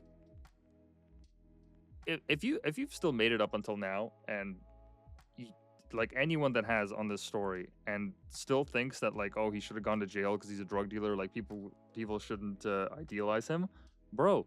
There's like dozens of these markets out there. They're out there. Silk Road wasn't the only one. Where's that video? Pull that video up, Jamie. Well, the dark web still exists, which makes your point mute. Like, moot. Makes your point moot. Yeah. So here's a video of a marketplace that openly advertised its services.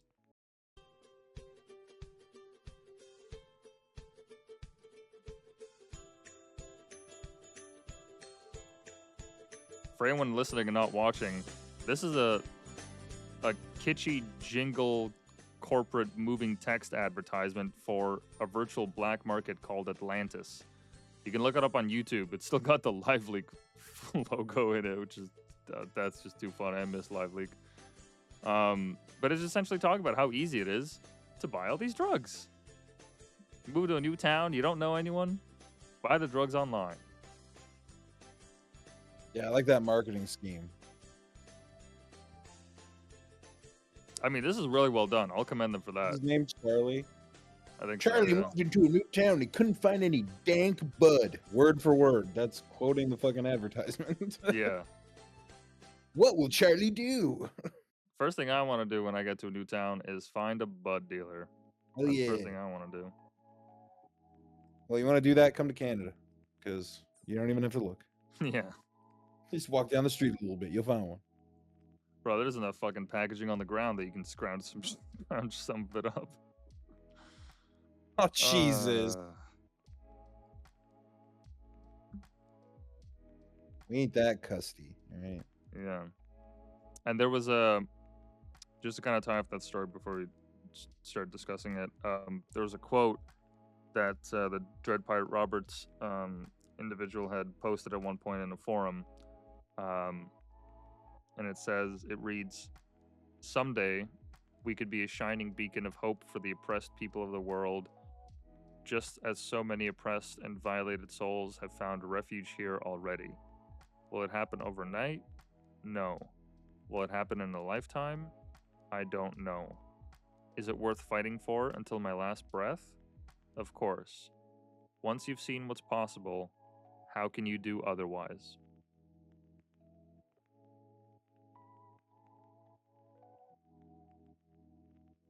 Yeah, exactly. Which is basically saying, once the genie's out of the bottle, I'm gonna do it, and then it's gonna happen, and then it's gonna happen again, because you can't stop me.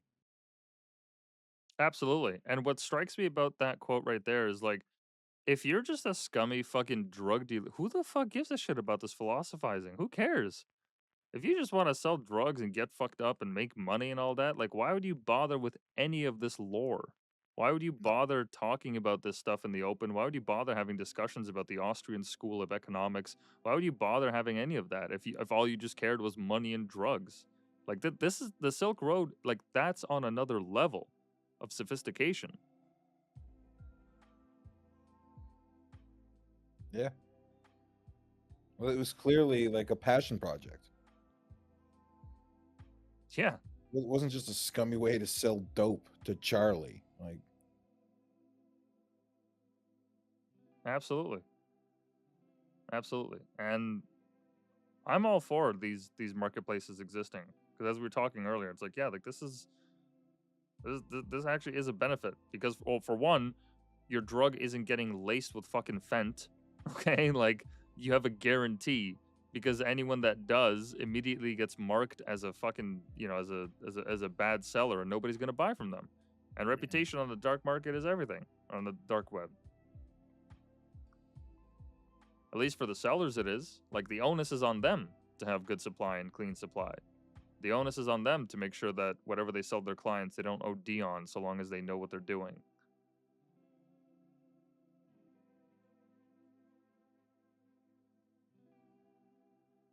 And there was even a point in the documentary where a cop came on and started talking about this stuff. And he's like, yeah, this gets that activity off the streets. Now it's just online. Like, who gives a shit? It's going to happen anyways. It's going to happen anywhere. You can go just about anywhere downtown and find crack. Like, Yeah. come on.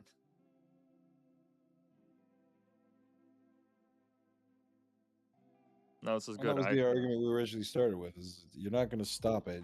You might as well accept it to some extent, while maintaining your integrity, right? While saying like no violence, no this, no sexualization of children. Yeah. And they didn't have to do that. They could have just been like, well, we're just looking to make this. They could have, yeah, they could have just been like, fuck it, we're the rest of the dark web. Yeah, where you could Do buy whatever you anything. want. You could buy literally anything, and we're gonna be the biggest store out of anyone. We're gonna flaunt it in front of everyone. They could have had advertisements. They could have had like, you know, you could have made videos just like that other shop. They could have Yeah. done a lot of stuff, but they didn't. Need to find a guy to help you kill Jeremy down the street? We got you covered.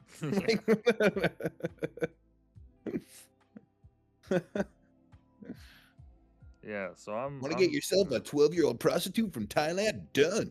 Jesus Christ. Well, fucking dude, the dark web is a nasty fucking place. Absolutely. It's And also a if very nothing cool else, place. that's why I call this a fucking experiment, because he went out there with an idea and decided what would happen if I made like essentially the closest thing to a productive, truly free market. And one that relied so heavily on the community for it to process. Like you were telling me before we started about what was it? Some story about somebody wanted to try heroin or something, and the guy goes, "No, I'm not going to sell to you on the basis like that. You have no idea what you're doing." Yeah. Like that's huge. No dealer on the street is going to stop you from buying from them. They want your money. They don't give a shit. Yeah, I mean, whatever happens to you at the end of the day happens to you. Bye.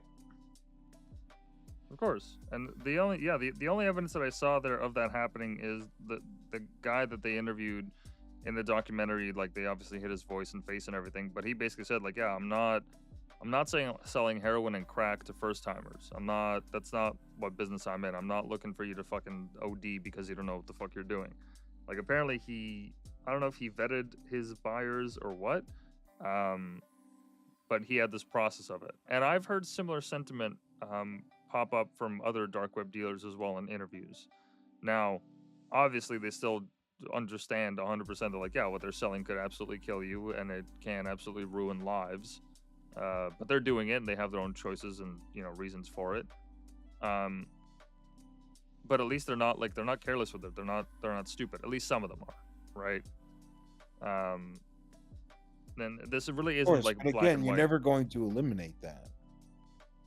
Yeah, and would you rather have a guy that actually like cares about the dosage and explains everything, or would you rather have some dude that got it off like the cartel or whoever, or Gives the you Hells a Angels, baggie or something wrapped in cling film mixed with fucking baking soda and Molly and You God don't knows know. what?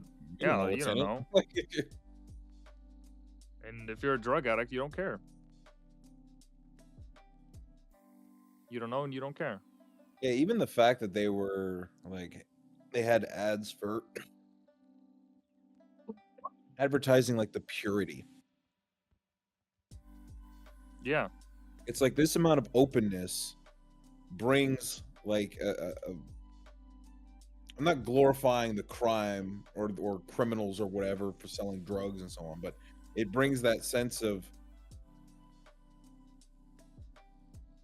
like honor back to commerce, Look, I'm not here to murder you. I just want to sell you my product and I want you to enjoy it. Like, Which, I mean, like, that's, if you're going to go about drugs anyway, that's probably the best way to go about drugs. yeah.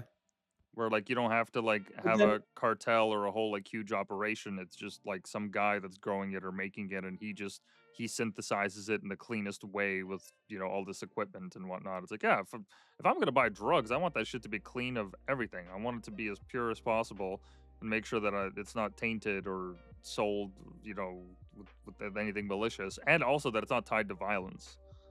Yeah.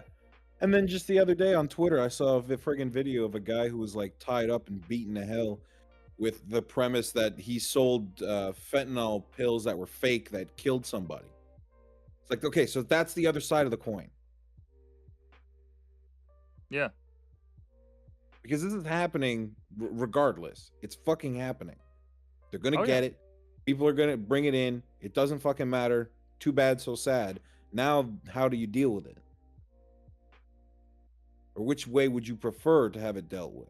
And again, like you were talking about earlier, like the excessive violence that erupts on the streets over this, versus having it delivered to my front door by Canada Post, or some shit. Exactly. Something that you do in the comfort of your own home or wherever the fuck you are, so that you're not out in the street lazing about.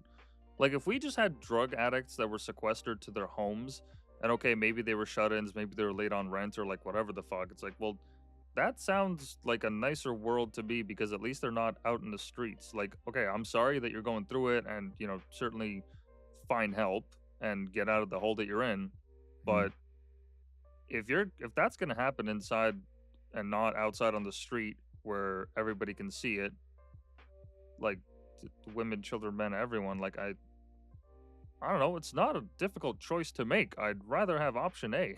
Like where it's away from everything else. It's away from everyone else. Mhm. And there are like people that can use this stuff recreationally. They are rare. Very few people can. Sure. But Yeah, there I'm not are gonna make yeah. excuses like exceptions for them. No. Right? No. I mean, there's a professor that I knew or that I'd heard of, anyways. I think that went on the Joe Rogan podcast even, um, where he was talking about how he was like just a occasional heroin user, which Okay. I don't even know how that works. I don't know how you just don't like OD, but yeah, apparently.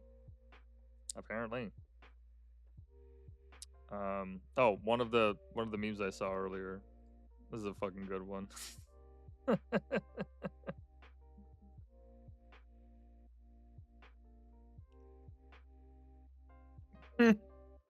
Well, they're not wrong.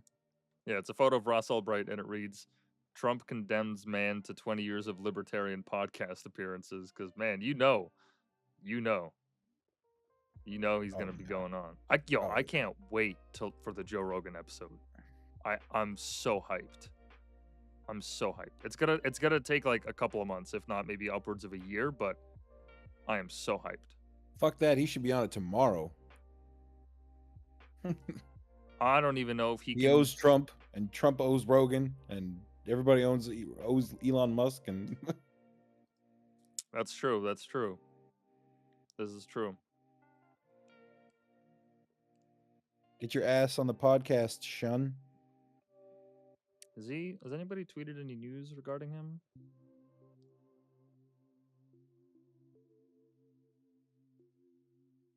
Yeah, I don't think anybody has. I'm pretty sure. Yeah, this is the only photo that we've gotten of him. I don't think there's anything else. Bitcoin Magazine might have some stuff, because apparently they had a phone call with him while he was in prison at one point.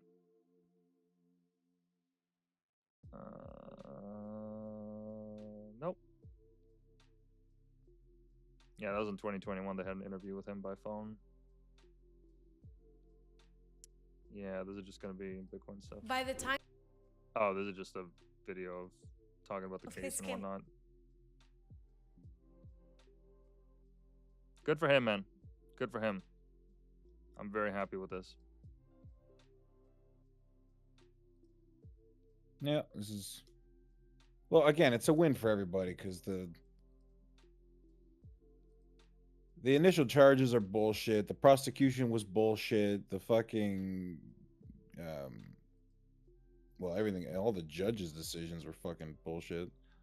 I don't know if you just saw that, but I pulled it up, the judge's decision, and it says here in a quote, no drug dealer from the Bronx selling meth or heroin or crack has ever made these kinds of arguments to the court. It is a privileged argument. It is an argument from one of privilege.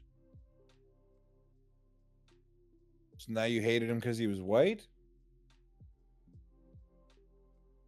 Well, it says here earlier in the text, some view that there is a moral ambiguity about some of the drug distribution. There is no moral ambiguity about it. It was just wrong. And that is what our democratic process had said, and there is a way to change the law, but it is not by doing what occurred. Yeah, that's drug war shit. That's drug war propaganda. This doesn't even sound objective anymore. Yeah, no. What the fuck, man? No, he got fucked. He got royally fucked. And he's not even the only one that ran it. Like, they haven't prosecuted a single person. Yeah, the guy is walking free. The guy that flipped on him. Yeah. He's walking free. He's been walking free this whole time, I'm pretty sure. I don't think he even served a sentence. I don't think he did.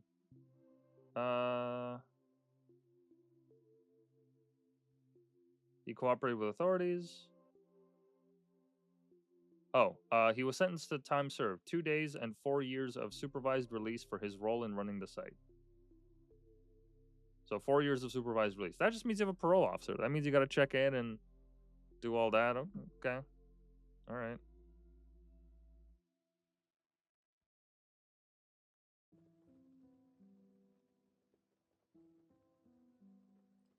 Cool.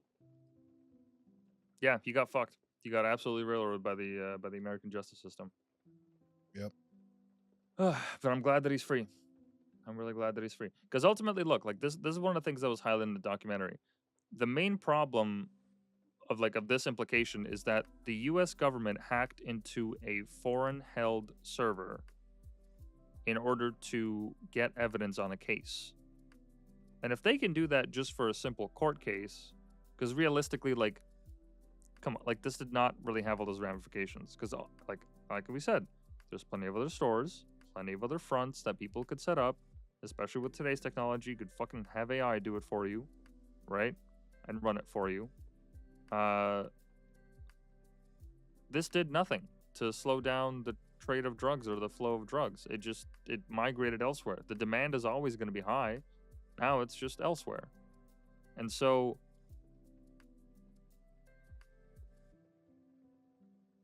it doesn't make sense, this disproportionate response to that whole thing.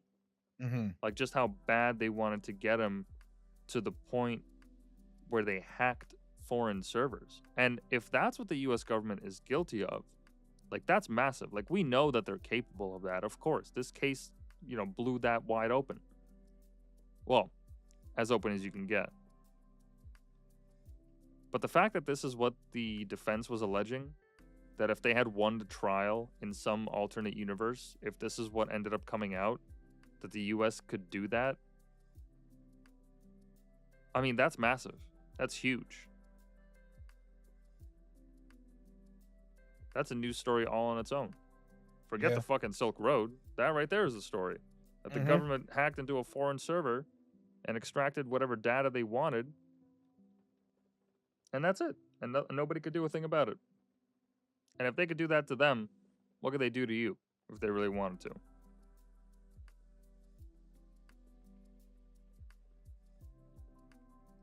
Yeah, and that's my whole argument, man. Anything that's on the internet these days isn't safe from nobody. No, fucking Chinese know who I am. For no obvious reason, for no apparent reason, just someone in China has my information on a fucking hard drive somewhere. Why not? Or just even metadata surrounding your identity. They don't even have to have your name. They could just have data of sites that you visited or certain cookies or whatever. In a sense of trending, yeah. Yeah, I mean, didn't you have that that ransomware incident once? Yeah. Yeah, who knows what happens with that information? Years ago, but yeah.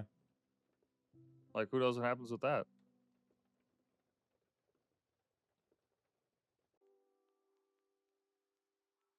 I wonder what Ross is going to do now. But, I don't know. It depends on if that libertarian podcast thing is true, because he may not have to do shit anymore. You might be good. Or maybe he'll go back to doing physics or some shit. What was it? Crystallology or fuck. Said what he studied. Oh, and crystallography.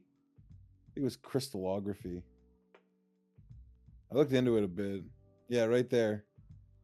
Where? Yeah, crystallography. Bottom I of the don't see. page, the far left-hand side. Up. Right there. Oh. That is the branch of science devoted to the study of molecular and crystalline structure and properties. Oh yeah, he was really interested in material science apparently. Mm. But yeah, but by then he had abandoned it towards the end of his college years.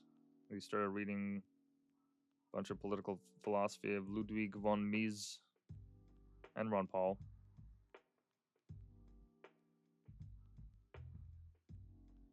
Imagine he just starts the Silk Road too. He's just like, fuck it. I don't know if he'd be that ballsy or interested, because it already exists. It's already out there. Their project worked. It worked. Mm. It worked. Yeah, I wonder what he's gonna do. I hope he has a venture. I hope he starts a business. I hope he makes something. He's gonna be selling opium and heroin and Molly. Huh. Well, no, but like seriously, because he's among like the people in popular culture that have staunch philosophies or express certain ideas that can help push the needle just on the Overton window or just on the public conversation. Ross is among one of the many that can actually do something like that. I mean, the balls that it takes to do what he did and to fully believe in it. Like, if he is an admin on that site, he knows exactly what the spread of influence is for that site. Like, he knows that there's feds crawling over it. He knows that may not know about the open investigations, but he is at least aware of all the attention that it's causing and the effects that it has. Like, he can see the ledger. He can see how much money is in that. I mean, could you imagine just being in that position? You just wake up, you're like, all right, time to check the Silk Road. You just wake up in your fucking PJs. Just go over to your desk. Just essentially the CEO of like a multi-billion-dollar company. Oh, bro, the cartel of all cartels, like, and it's all digital. You never even have to. He never even has to meet anybody. He just types a couple clickety clack clack clack on his fucking laptop, and that's it. Boom, billion here. Boom, billion here. I mean, wow. Like,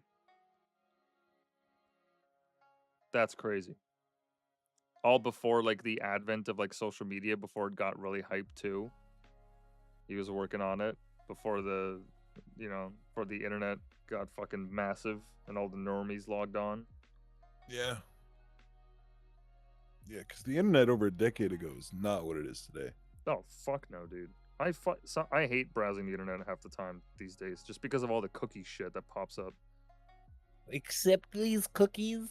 Bro, that's Yeah, so no fucking thanks. annoying. I hate that shit. What I hate is fucking paywalls. I hate that shit. Oh. I see an article I want to watch or something, then it's like, oh, there's a paywall. Oh, I know. There's like there's an add-on or something. I don't run into it often, but when it does, it's a fucking piss off. Oh yeah. Yeah, there's plenty of sites now where you can use to remove paywalls. Highly recommend everyone use one. Fuck the news. You shouldn't pay for that shit. If I can get that shit for free on Twitter, I don't have to fucking, I shouldn't have to pay to read your fucking article. AI is going to be doing that shit anyways in a couple of years. Don't worry about it. Who cares? Yeah, then AI is going to start charging us. Oh shit. Nah, I'll just this is gonna sound super ignorant to all the people that actually know tech, but I'll just download an AI to make it free. Yeah, that's what I was gonna say. You're gonna fight AI with AI. There it is. That's right. The AI wars of the internet. Yeah, good for Ross, man. I hope he starts a venture. But as I was saying, because he's one of the few people that like just has that absolutely just like sheer will and belief to not only hang on all these years, but to like keep his message consistent. I'm sure there was moments of doubt and whatnot, and it's seen in the tweets. Like at one point, he tweeted about how he like looks around all the lifers around him because he was put in a prison that are majority lifers, at least in that section. And he had this fear wash over him because he's like, "Fuck, that's me. I'm serving 2 life sentences. I ain't getting out." Yeah. But he still made it. Yeah, it's a dark place. And he fucking came out of it. So I'm excited. I'm excited to see what he's gonna make of it because now crypto is completely advanced. I'm sure he has a nest egg somewhere of a certain amount of Bitcoin on some like crypto wallet or some shit. There's gotta be something like that. USB drive buried in the woods. Well, they've already sent him. There was an organization that sent him $111,111 worth of Bitcoin. I don't understand the significance behind that number, but yeah, they crowdfunded it, and they're trying to get it in his hands. There's also a fund set up on his website. If any of my viewers would like to donate and are in a position to do so, I believe it's. Let me just see here. freeross.org. Oh, wait, no. This is the clemency thing. Oh, that's a petition. My mistake. I think it's just the main website. Yeah, so you can donate here if you have funds to spare for Ross there.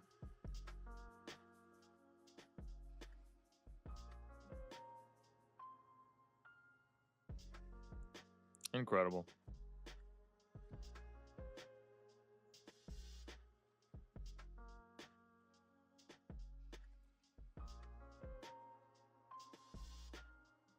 What a time to be alive, man. What a fucking time to be alive. At the bottom? What would it say?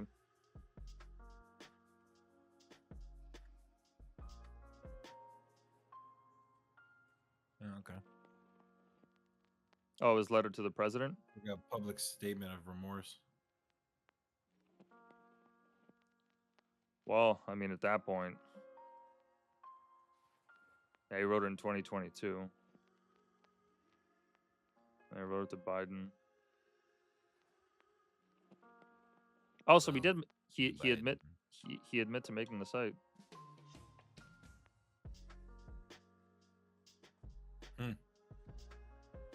So he did make it. Well, if you're gonna, well, here's the thing though. If you're gonna get put into jail for making the site, you might as well own making the site. That too, because like right? if you're writing a letter trying to get pardoned, like. Yeah.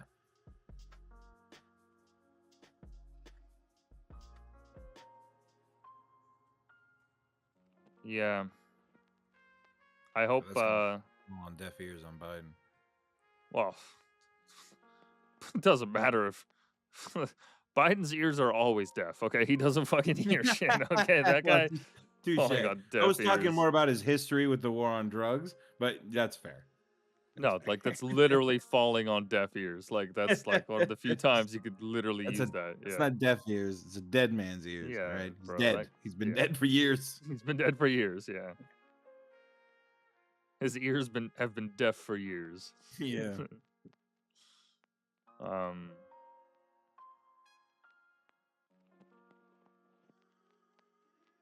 Yeah, I can't believe that Biden didn't commute a sentence. Fauci, yes, but fuck this guy. Yeah, clearly. Fucking hell, man. As if you fucking pardoned Fauci on your way out. Yeah. Not only pardoned him, but pardoned him through the beginning of 2014 when all the gain of function stuff started. 2014. Wow, that's a weird year to start a pardon. I wonder what happened that year. I want to know what happened in 2014. Yeah. Oh man, look at some of this. Look at some of the disparities around the sentencing. Regarding some of the people caught up in the investigation.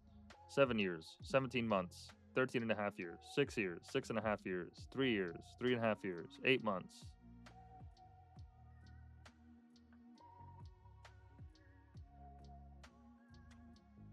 And this one guy got double life. Yeah.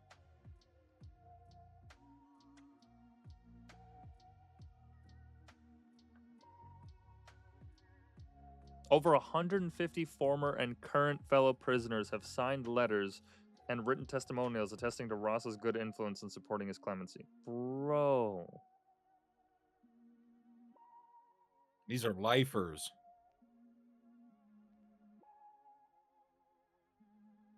Wow.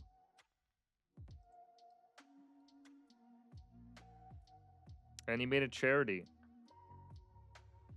where they sold an NFT, where they sold his art as an NFT. Who makes a charity from prison, dude? Who the fuck would decide to spend their life sentence like that? Are you serious? You know who does? A hardened criminal. Yeah. A clear drug dealer.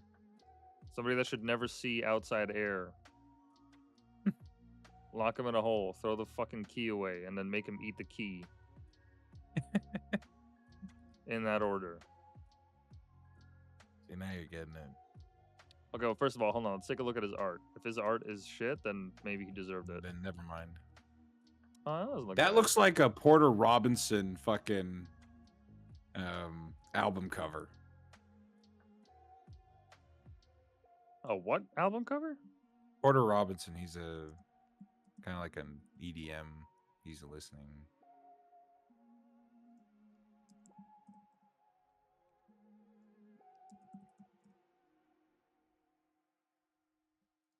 I kind of see it.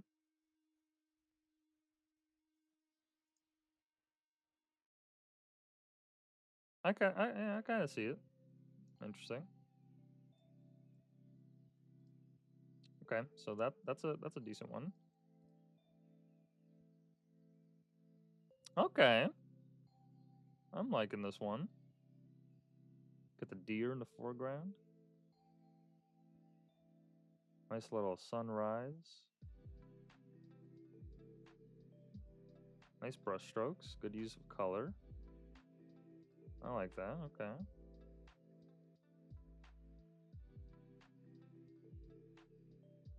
These aren't bad.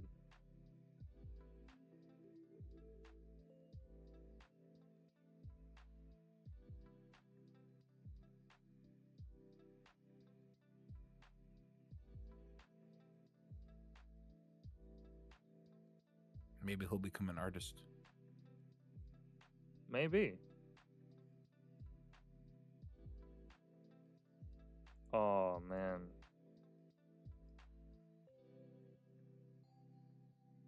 This is a piece that shows his welcome home.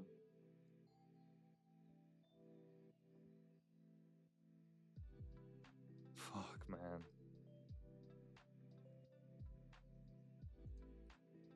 Oh, is this what his dorm looked like?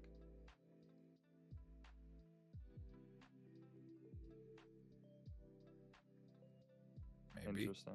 Yeah. I was gonna say, what's up with all the stuff, but I mean, like, they're lifers. What are they gonna do? Yeah.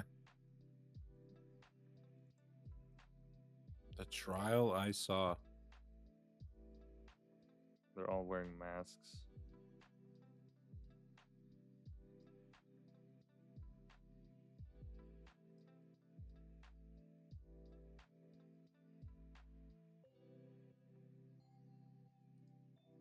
Oh, this is a piece from 1990 when he was a kid.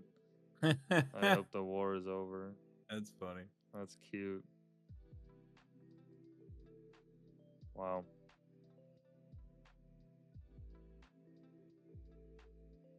Wow, he's a talented That's from artist. 2001. Yeah, this one here, yeah. Yeah. That's not bad. Not bad at all. I mean, I personally don't like it. I'm commenting on the actual the drawings and everything. Mhm. Yeah. You know what?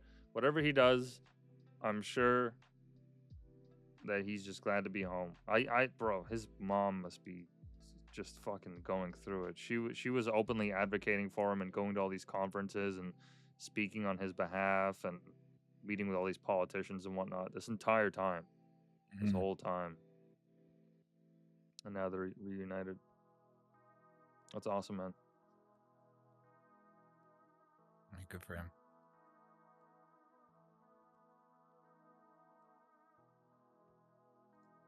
Yeah, I don't think he's gonna be posting anytime soon.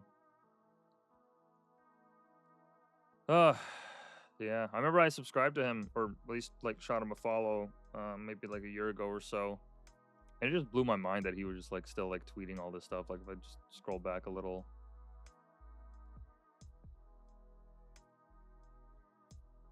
One of my favorite fruits is mango. The trail mix at the prison commissary has chunks of dried mango in it. Eating these is my own little joy. What's your favorite fruit? uh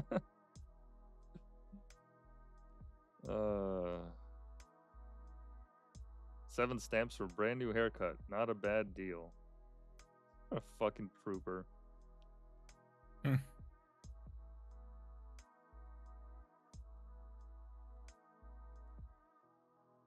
Because of the floodlights, I can't see the stars from the prison rec yard. It's been over 10 years since I've seen the night sky. This is one of the simplest things I miss the most. That guy didn't even get to see the night sky.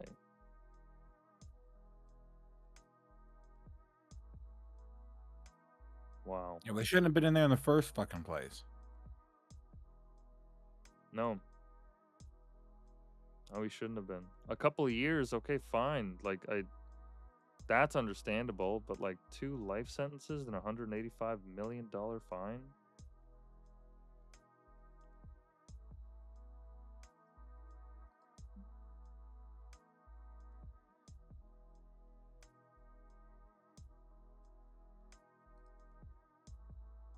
Yeah. Look at this little guy.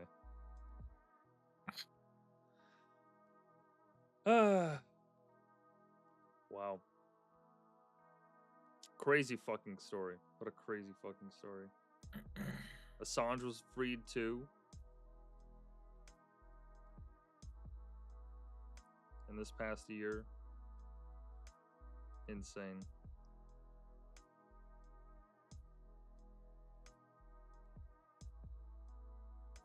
Fucking insane. What a guy. Ross is the best guy. Jeez. He has the best roads, the Silk Roads. He has the best roads. He's got the best roads. He's got the best roads. You love his roads. You've never seen anything like his roads. Christ. Oh yeah, and his fucking wedding anniversary for Trump. Mm-hmm. What a baller. Yeah, I saw that as well. What a baller. Oh, let's see if POTUS has tweeted anything as of I late. wonder what he's gonna do tomorrow. I wonder what he's gonna do tomorrow. America is back. Holy shit. Oh yeah, when they initially tweeted this, it was under the Biden account. So I was like, what the fuck? This doesn't make any fucking sense. The fuck are you talking about? Why is Biden tweeting this? But they hadn't they hadn't changed the account yet. Mm.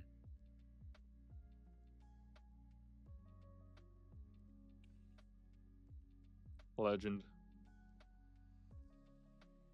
Bro, what a timeline. What a fucking time we live in. It's finally real. Trump is actually president. He's like legit president. Mm-hmm. What the fuck, man? And that fucking face. Yeah, he's not fucking around. He's going ham. Like we said before, he's only got 4 years and he's gonna do something every single fucking day. Oh, bro. I can't wait. I can't wait. You know, one of the craziest things about this tariff dispute is like Trump has just been hammering Canada on the border. Like that's Yeah. apparently like I looked it up earlier and it was like, yeah, like that was like one of the main things.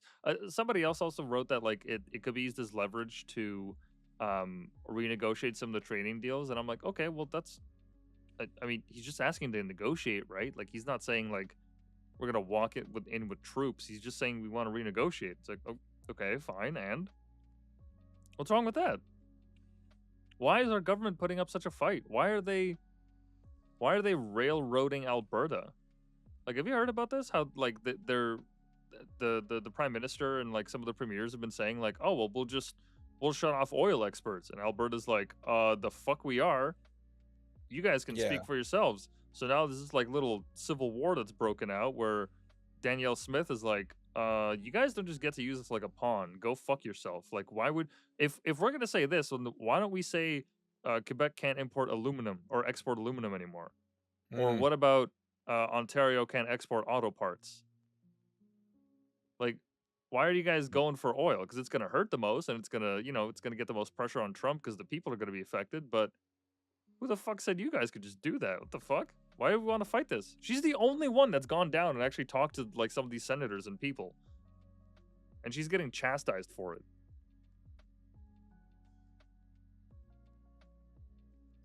Well, yeah, the problem is, again, nobody knows his whole border ultimatum. Because I was talking with my dad last weekend, and we were talking about politics and all this, and he goes, oh yeah, and Trump with this whole 25% tariffs thing, that's some whatever bullshit, like the same bullshit about how Canada's going to become the 51st state. No, the fuck it's not. Like, Trump says some shit, and he says it because he is who he is. Trump's a But guy that's from not New gonna York. happen. He's a guy from New York that sold The real guy from New estate. York, yeah, he feels powerful as hell. He's going to say what he wants. He's making jokes half the time. Like, no, Canada isn't becoming the 51st state, and we've already talked about why. But the whole thing about the 25% tariffs is, no, he's giving us an ultimatum saying, hey, lock down your fucking borders, because all the Indian migrants that are here illegally came from you fuckers, at least as far as I know. And drugs. Don't forget about the drugs that have been coming across. Yeah. You hear about the Indian truck driver that was arrested recently going to like some U.S. state? No. That came from Oh, you didn't hear about this? Oh, let me illuminate this for you. Indian truck driver arrested going from Canada to U.S. for drug charges.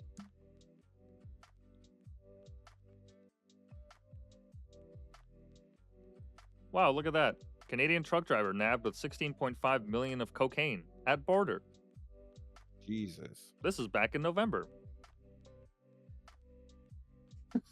Yeah, no wonder they're not happy with us. From Peel region. I wonder why. I wonder why Trump is offering, like, hey, fix your shit or death, or just economic death. Oh, here's a story about in January 31st of last year, about 2 Canadian truck drivers who were among 19 people charged as members of an international organized crime syndicate for allegedly trafficking and importing cocaine and other controlled substances from Mexico into the United States and Canada. And before you respond to all this, I'm going to show you one more. This one's going to fucking blow your mind. CBC story about drug labs popping up in Canada. So apparently now it's no longer economically viable to import this shit in Canada. So we're just making instead, they have shifted from importing it to having labs that are Canadian-made product. And where's that shit gonna go, do you think, when they get the Canadian supply? The States. Yeah. You mean their biggest buyer in the world? Yeah. Yeah. Yeah, like we have a lot of drug use, sure, but bro, the States is fucking 10 times bigger than us. Come on. Yes. Yeah, exactly. It's literally just a numbers game. Right? So this is what they're fighting Trump on? Why wouldn't you want to stop this? We want to sell drugs to you guys and give you illegal migrants. What do you mean? Well, they're not even selling it. It's the cartels. It's not like the government's getting a cut. I get what you mean, but what the hell is the government's hang up? That's the thing. That's what we're ultimately coming down to, is what the fuck is their problem? This is a bad thing. You know, we actually like the fact that the cartel is now manufacturing in Canada. What? Said nobody ever? Yeah, I don't know, man. I feel like how could it possibly be tied to immigration? Like if we're taking this charitably, right? If we want to say that one of Trump's like hang-ups to this is how immigration is handled in Canada and how some of them have been flooding over from the northern border, it's like, okay, but how is it that I just answered my own question. It's not, no, because it's not about immigration. It's about this shit. It's about the fentanyl. It's not about the immigration. It's not that there's like illegals that come here from India, that like come here legally, but then they just go to the U.S. because there's better opportunities there. That's not like that is a problem, but that is not nearly as big of a problem as fentanyl, because of how Yeah. much fentanyl it takes to kill you and how much fentanyl they can make at a time and ship across the border and mix in with, God knows what. That's the problem. It's Yeah. I don't think the immigration numbers are really that high. Like that, it's not zero, but it is not millions like they have in the southern border there. Yeah, Well, I I'd feel be like, yeah. interested in the number of migrants that we've Let's find out. supposedly lost, and then because that whole thing about them blaming the Canadian university system, the post-secondary system, and bringing in migrants, and then or bringing in international students, and then them hopping the border illegally into the U.S. is kind of wild. Wait, you mean coming here for college They programs come and then going to here, the U.S.? yeah, they come here on student visas, Mm-hmm. and then they hop the border into the States, and now they're illegal. So I just pulled up a chart. This is Holy shit. let me see here, because I want to see what the source is for these stats.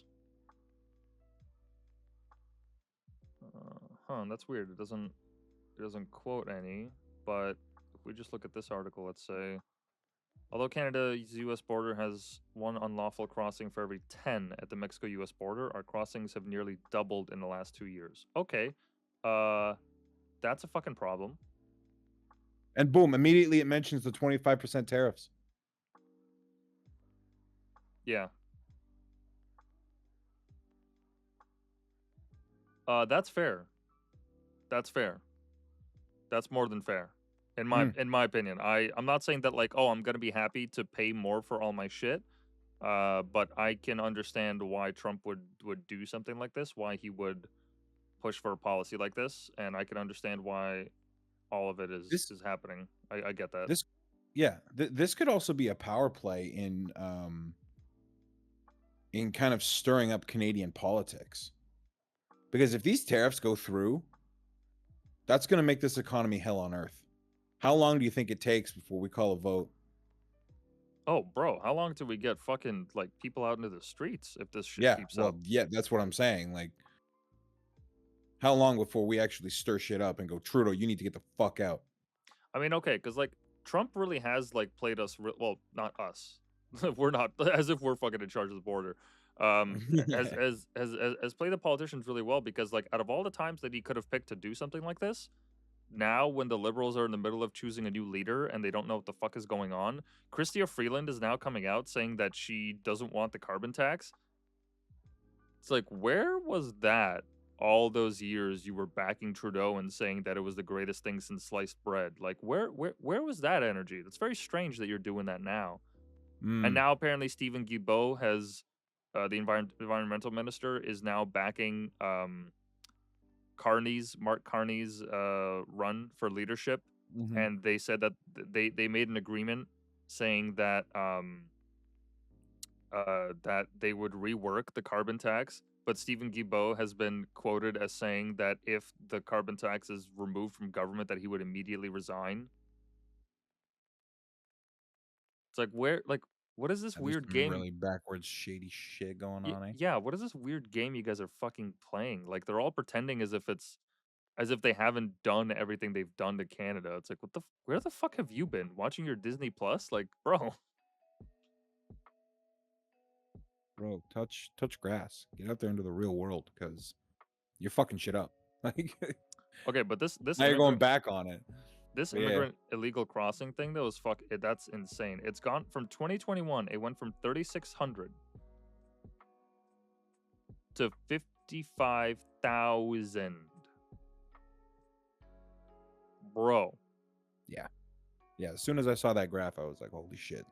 That's not 10x. That's 15x. That's 150% more. Sorry. That's not 100. That's 1,000. That's 500. 1,500% more. 1,500% more increase.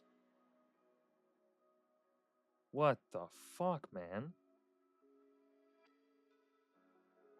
Yeah, so he's not wrong to be worried about the border between Canada and the U.S. Yeah, he's fucking not. Absolutely not. What? No, he's totally in his right to do this shit. I ain't even mad. I'm mad about our leaders, because now, so get this, I don't know if you saw it, now the RCMP has Blackhawks that they're flying across the Manitoba border. Patrolling the border, making sure there's no illegal Who the fuck is crossing in the winter? What kind of a fucking idiot is crossing Canada to the US in the winter? People are dead. Are you serious? You will literally In die. Alberta? Bro, you die. You die. Alberta? You die in 2 hours. It's like negative 48,000 out there. Come on. Yeah, dude. With a wind chill of 86. Like, Bro, it's so cold they're using the Kelvin scale. Okay, they fucking yeah, they've skipped Celsius, they've skipped Fahrenheit. They're going to Kelvins. All right.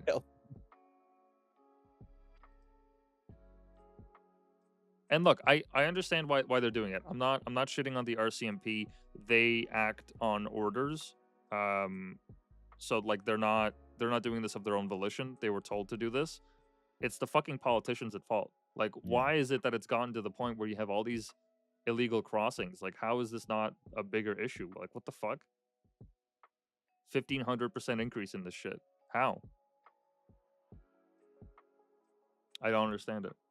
So no, by all means, I hope that they don't fucking get their shit together and that they put these tariffs in, and then we quickly find out. Then we quickly find out what's what in Canada. Because now Trudeau's like coming out and saying, oh, instead of using Heinz, use French's. Oh. So what, now he's trying to create Canada as his own little isolated kingdom? Oh, dude, they're not going for the tariffs at all. Ford and everyone in the eastern provinces. Oh, I know they're not, but yeah, has completely just been like, oh, fuck that. Like we're going dollar for dollar. They're talking about this as if they want to start a trade war. It's like, guys, you guys are fucking stupid.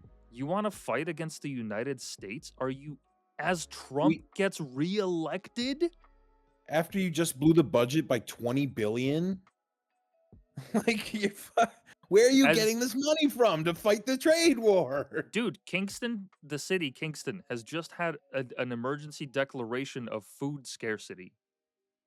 Did you hear about this? Shot, eh? Did you hear about this? Yeah, so check this out. Kingston, Ontario declares Dude, we're gonna have food famine. emergency. Yo! We're gonna be sucking on fucking hard Are you Timbits. serious? We're gonna be sucking on stale Timbits. Shit. Yeah, the Kingston Ukraine becomes. better start sending us aid. Well, we have to declare Canada as part of Ukraine for that to happen first. But you know, once we get over that hurdle, then we can really get some aid going. Yeah, Kingston. That's it. We're the 51st state. It's over. Oh yeah, dude. No, at this point we might as well. If the tariffs hit, they might just fucking buy us. They might just fucking be like, let's just put you out of your misery. We're gonna be poor as ass. Yeah, bro. Yeah. Yeah. If you have a US dollar lying around somewhere in between your couch cushions or something, bro, save that shit. That shit's gonna you're gonna be a trillionaire. You're gonna be a trillionaire with that exchange rate. I'm so glad I saved those quarters. Yeah, yeah, dude.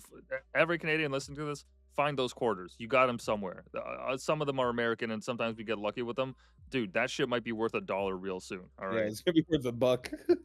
10, maybe even 10. Who knows? You know, you know the funny thing. America puts us in the second Great Depression.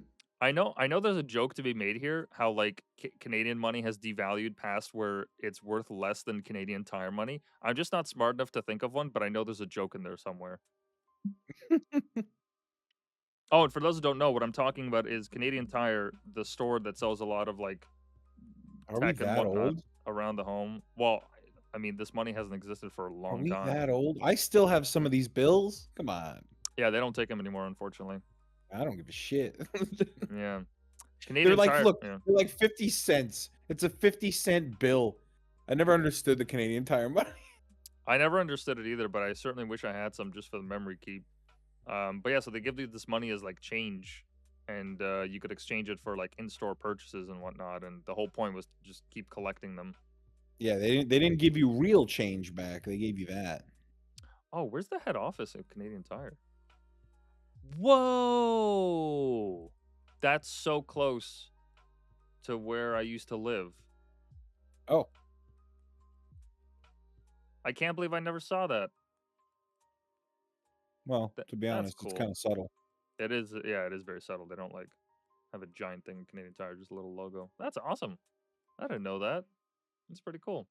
It was founded 102 years ago. Wow. Fucking love Canadian Tire, dude. They got everything there. What's their stock price at? Should probably buy some. They sell stock, right?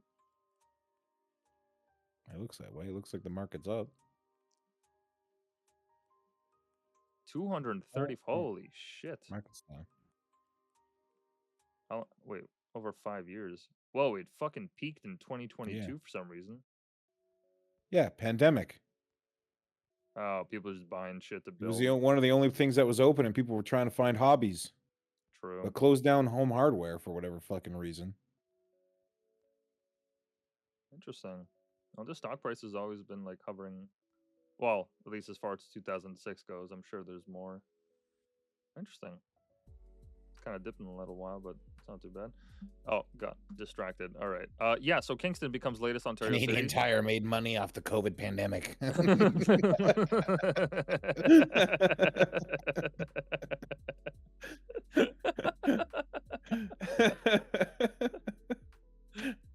Oh god. Canadian Tire has never done me wrong. Honestly, I love that place. Honestly, Canadian Tire could be the fucking scum of the earth, and nobody would know. Oh, dude, I wouldn't fucking care. I'd still go to that place. It's got everything, man. It's like Canadian Walmart, but without the food. Yeah, and more automotive. Yeah. Basically, like replace the grocers with automotive and more like DIY shit, and there you go, Canadian Tire. Oh, that's the Canadian Tire near my house. Holy shit, that's That's huge. Carlingwood. And they do have produce here. No, that's a garden center.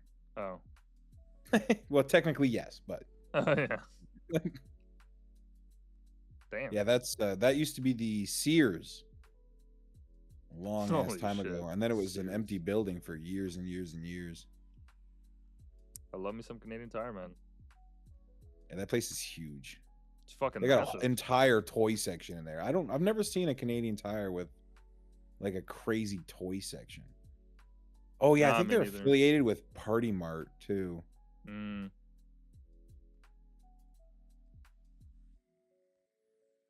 In any case, in any case, so yeah, this article: Kingston becomes latest Ontario city to declare food insecurity an emergency. Now, what does that mean? Well, it says here apparently during a city council meeting, the city has seen a rapid rise in the number of people who have experienced food insecurity over the past few years. They made the announcement. They said that 1 in 3 people are experiencing food insecurity in the area, which has jumped from 1 in 9 people only 2 years ago. Wow. Well, yeah, 3 because in technically. 2022 we were all getting fucking reimbursed by the government.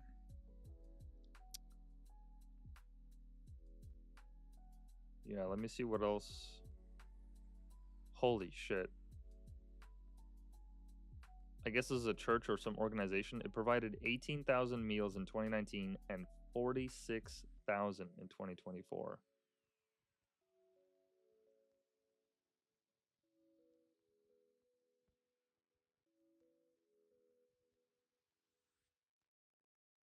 Wow.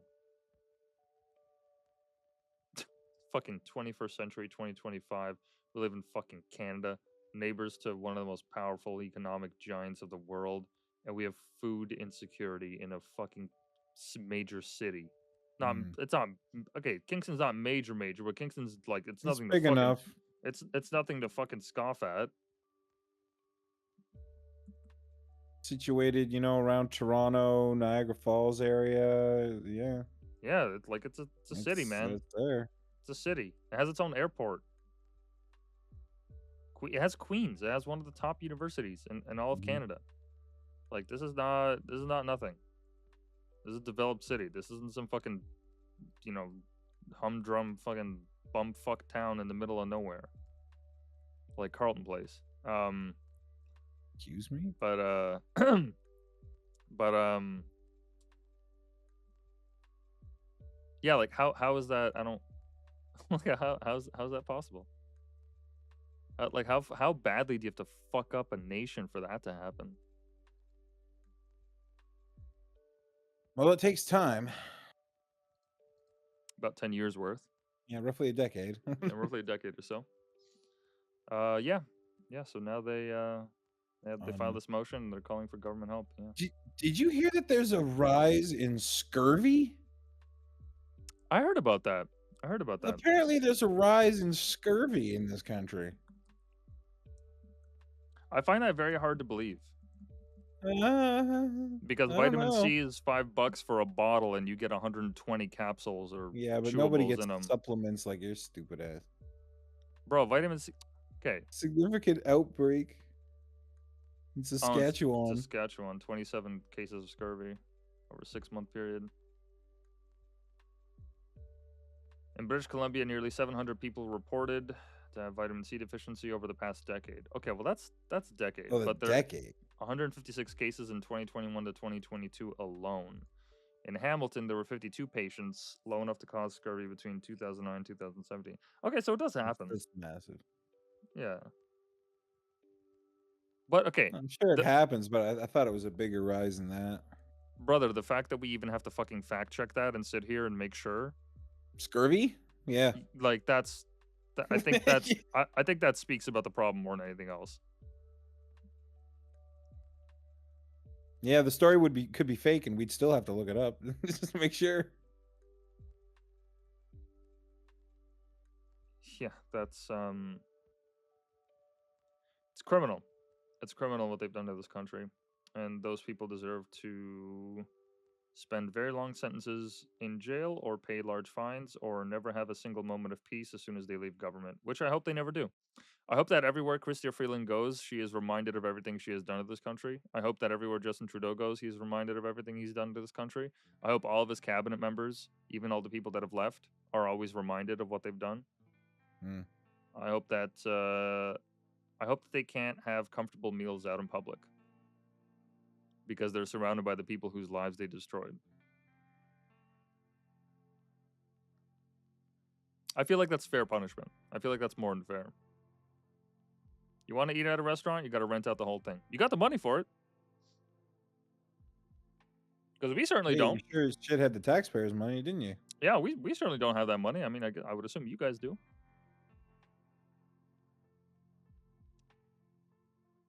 Yeah, crazy times. Look, even with all this like black pill shit that we've been going over the last little while, I'm glad that Trump is putting the screws to them, and I'm glad that he's pressuring them. Yeah. Well, like I said before in a previous conversation we had, he's weaponizing the U.S. government. The moment he got into fucking office, he's like, I'm going after this. I'm going after immigration. I'm going after gender ideology. I'm going after, whatever judicial bullshit, getting Ross out. He doesn't give a shit. Good. And he goes, and I got the full backing of the fucking American government. Like, or at least a majority of it. Enough people to get the ball rolling on this. Might not be all of it. There's still plenty of people in the deep state, I'd imagine, that are working against him. But regardless, he's got the backing of the people. And if you're going to make these kind of insane claims out in the public, I feel like even those shadow agents couldn't get involved. It's like, what the fuck are you going to do? This is a level of craziness you didn't expect. Yeah, I mean, you can't really put the genie back in the bottle with this one because he's going to deport every illegal that he finds. He said it, and now he's doing it. Yeah. Yeah, absolutely. He's basically telling the world, if I said it, it's happening. Like, you thought this was a joke? You thought I wouldn't do it? First day. Yeah, and what's today? Today's the 22nd, 21st? Yeah, so 22nd. So we have about a week and a half for our government to get its shit together.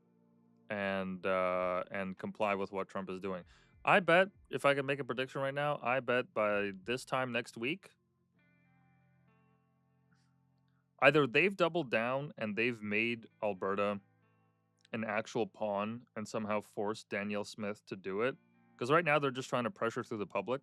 They're trying to tell her, like, oh, she's a traitor. Like, how could she do this? Yada, yada, yada. It's like, yeah, no, she's not going to play those political games. She's not going to fuck over her trading partners from the U.S. Okay, like, if you were in the oil-rich province of Alberta, that's a fair, reasonable reaction to do just because of how much power you have. Like, what, the feds are going to come in and start forcing them? You know how bad that's going to look? Bro, come on. So You know how either bad that's gonna go, pushing people out of their jobs. Like, yeah, okay, go ahead and play Yeah. that card. See what happens, motherfuckers. yeah, That's how you get the Convoy 2.0 going. yeah. So it's either they somehow use her as a pawn,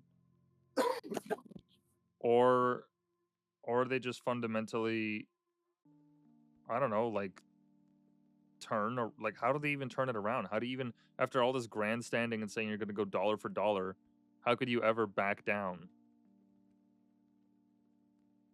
And if you do capitulate to the US, then what happens with how Ford wants to call an election right now? Or what happens when Trudeau gets replaced? Like, we're in the middle of some serious leadership races of very important players in our national politics. And now we're caught in this like little weird middle ground where all these decisions are getting made about who's going to run the next, however many years of the government, or months, depending on if you're federal or provincial.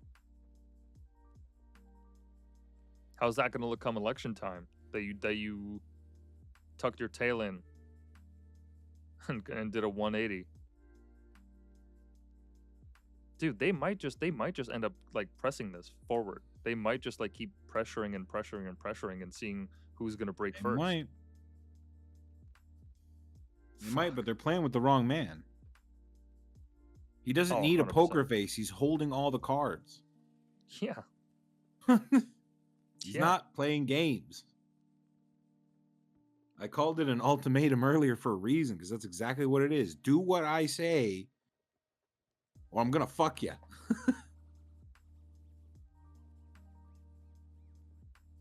Like, I saw an article briefly that said something about how the tariffs are going to like destroy the dairy market.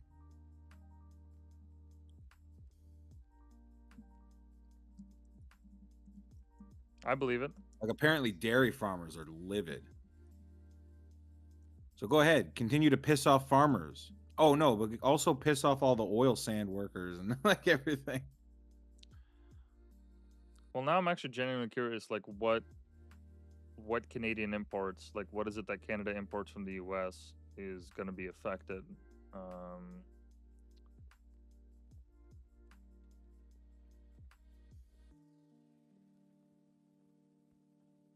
No, not Canada imports to the United States. Hold on. Yeah, it's What import. products that Canada imports from the U.S.? I just want to make sure it doesn't interpret it as Canadian imports going into the U.S. I want it specifically to be Canadian imports coming from the U.S. Gotcha. Stupid AI. No, it's not stupid. You just have to be very No, precise. don't call it stupid. Not Why? stupid. Skynet gonna get me? Okay, so all right, right off the bat, vehicles and automotive parts, which, okay, electronics and electrical equipment, that's very broad, but maybe there's, okay, so this is just telling us, because Trump said everything. Cosmetics, household appliances, furniture, fresh fruits and vegetables, orange juice, dairy products, processed foods, spirits and alcoholic beverage. Well, Ford said that. Ford tried to say that he's gonna bar it from the LCBO, that no American booze will make its way up here, which will effectively wipe out like the majority of all the booze, like all So of it's it. gonna be full of wine and Canadian whiskey. and What is it and called? European imports. Wee. Machinery, industrial equipment, and chemical products and plastic, steel and aluminum, pharmaceutical products, mineral fuels and oils, petroleum products, optical, photo, and medical apparatus, aircraft and spacecraft parts, paper and paperboard products, fertilizers.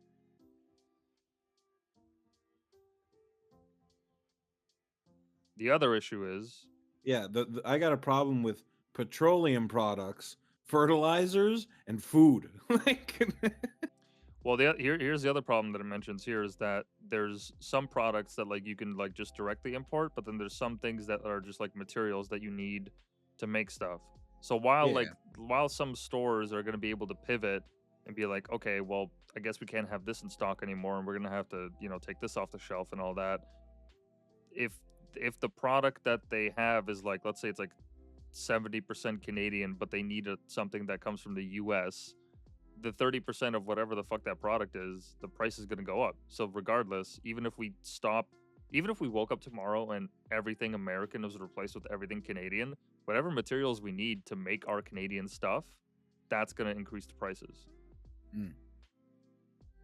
I was thinking the same thing. I'd actually like to see what stores would look like if I could snap my fingers and remove every piece of merchandise that was imported from the States. Oh, a lot. I'd like to see what the store would look like. Apples are big. Apples are a pretty big import. We import a lot of apples from America. Well, yeah, because it's fucking cold up here. We can't grow shit for half the year.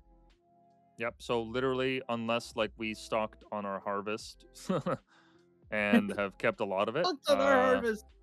We're headed into the spring, but it's February 1st. It's a week out. We're still dealing with -30 weather, even in Toronto here today, or -20 something. Even still, like we're just not going to have certain fruits, or we're going to have to import them from a different part of the world, which is still going to be more expensive. So yeah, some shit doesn't even grow here. Most shit doesn't grow here. Like most shit grows here. Hardy shit. Weed. I'm eating moose. Weed. Nice. Bro, we're gonna be eating weed. I'm eating moose. There we go. Done. We're gonna be fucking eating weed, man.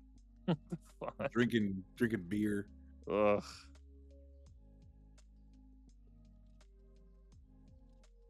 I'm gonna eat a beaver. You're gonna eat a what? I didn't know. I'm gonna eat a beaver. I found something wild out the other day. I didn't know you could shoot Canadian geese. Oh, really? Yeah. It should be more of a national pastime, in my opinion. Because we're not. Hey, motherfucker. They're fucking annoying as shit, man. I fucking hate them. First, it was illegal to shoot them because they're the national bird, right? Yeah. And then apparently, the population exploded, so now they gave out passes that you can take a certain amount a year. So I didn't even know it was legal to shoot Canadian geese. Oh hell yeah! Did you know that there's a certain type of vanilla flavoring that comes from beaver buttholes? What the fuck? Where do you learn this shit? Did you know that? Why? Isn't it true? Who knows that beaver's ass tastes like vanilla? Hold on. That's my first question right there. Don't worry about that. Don't worry about that part. Hold on. Don't worry about that, he says. Okay. Hey, you know what this beaver rectum tastes like? Kind of tastes like vanilla. Well, Bill. Oh, I didn't need the picture. Oh yeah. While there is a substance called castoreum that comes from beaver anal glands and can be used as vanilla flavoring, it is extremely unlikely that any vanilla extract or flavoring you encounter today contains this ingredient. Sure. So this is the olden times. Bro, we nasty. Are those rectums? Dried rectums? Oh no, that's those are vanilla beans. Fucking paywall. This is what it looks like. If you guys ever needed to see a dried beaver anus, there you go. Or the anal glands of a beaver. Rectum. Not even, they're the glands, aren't they? Rector, I barely... What? Yeah, they're anal glands. It has a musky, vanilla-like scent. and has historically been used in perfumes and food flavoring. Who discovered this? Some poor fucking colonizer showed up and had to eat a whole beaver. Ancient Romans used castoreum for medicinal purposes and in perfumes. Interesting. I keep forgetting we're not the only country that has beavers. Well, not just that, but I mean, like, if you get pretty hungry and you got to cut a beaver open, you're gonna check everything. No, you're gonna. That's a move of desperation right there. Because True. not even cats eat the back end of a mouse. True. Most creatures don't eat the entrails and the digestive system, especially the lower half. Vice hitting it with the headlines as always. A history of flavoring food with beaver butt juice. Beaver butt juice. Bro, this is when Vice used to be cool. Fucking hell. I get these questions a lot. Okay. So yeah, beavers. Beaver butt juice. That's fantastic. Ugh. Yeah, tariffs. I hope Trump enacts them. I hope it puts the screws on Canadian politicians, and I hope that people take matters into their own hands. Wink, wink.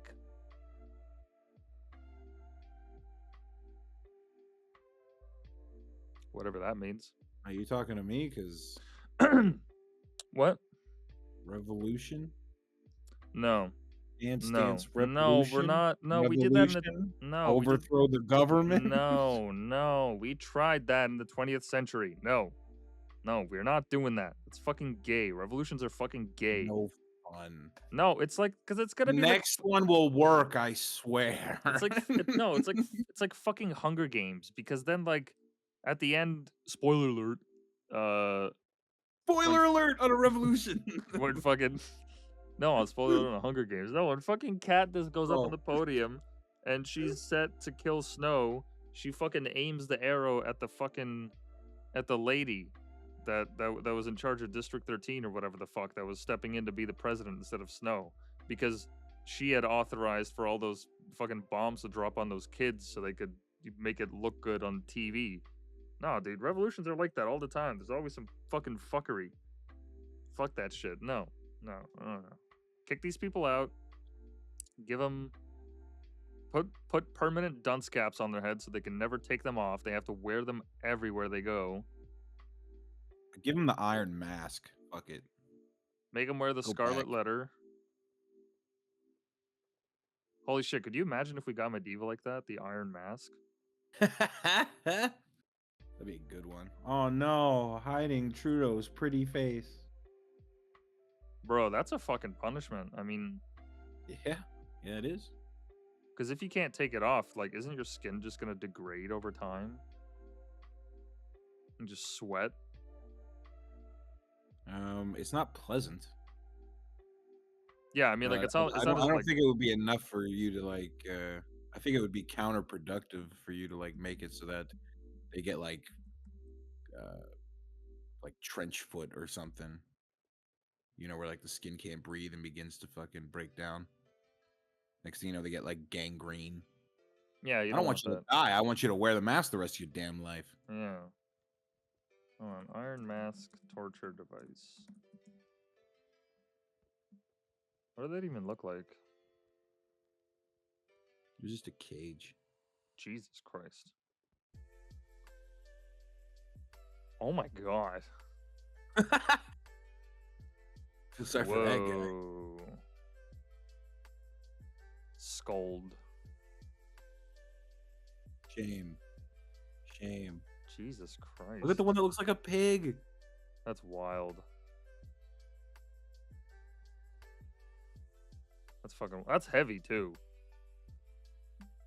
This one's got a bell. Jesus. Fucking bell. That's just mean. I hear you. The mask is one thing, but now every time you move, you get this fucking jingle. You'll learn to hate that shit. Bro, you'll fucking shake yourself asleep. How do you even sleep in that? very still.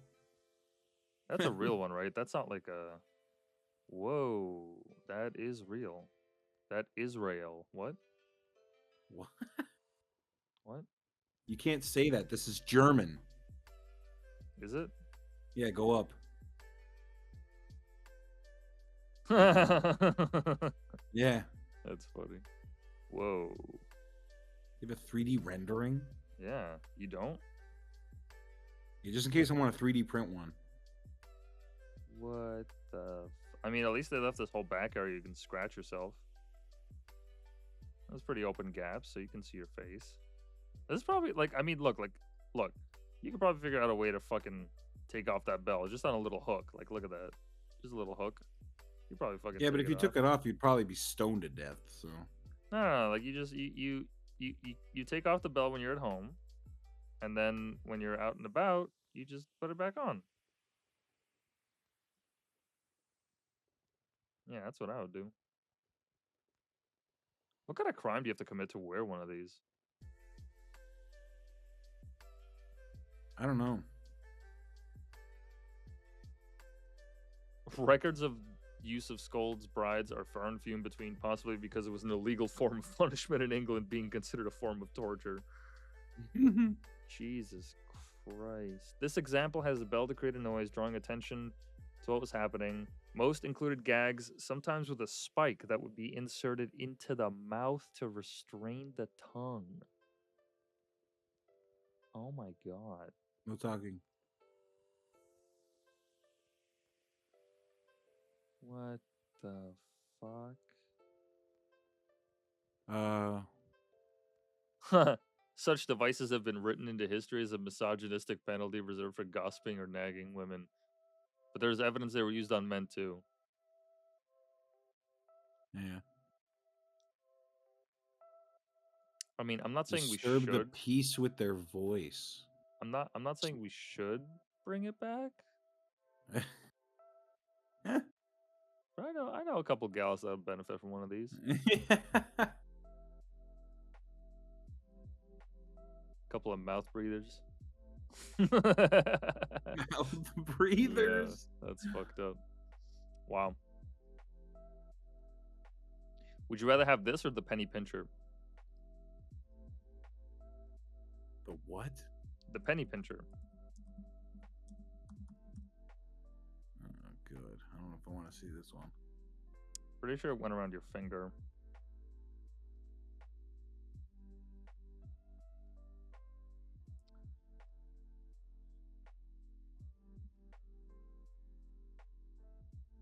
I can't tell which one of these is the penny pincher. Which one is it? Because I don't like any of these. I hope this isn't a porn site. Okay. That would be bad. That's the pair of anguish, which was placed into the mouth of the traitor, and turning the screw will result in teeth shattering and jaw brawl. Oh, it just Fuck. expands. Jesus. Thumb screws. Or placed with screws being tightened, crushing and breaking. Oh, God. Jesus. Chappy chopper. What the fuck? You can only use these devices on males. Okay, well, I mean, that's death. Like that's death. Knee splitter. What the fuck? 20 spikes across 2 wooden blocks? What the? Okay. When did we get into torture devices? I don't know how we got here. Yeah. I don't know how we got here. Talk about punishing the politicians of our day.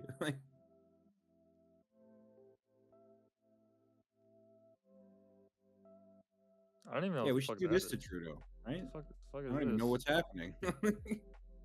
Ankle crusher.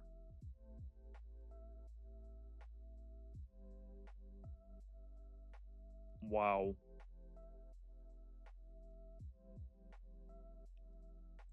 There's a finger crusher that they used for women. So this is the women one. Ooh.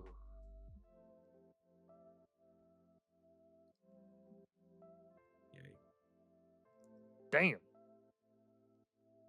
We do like our torturing. That's crazy.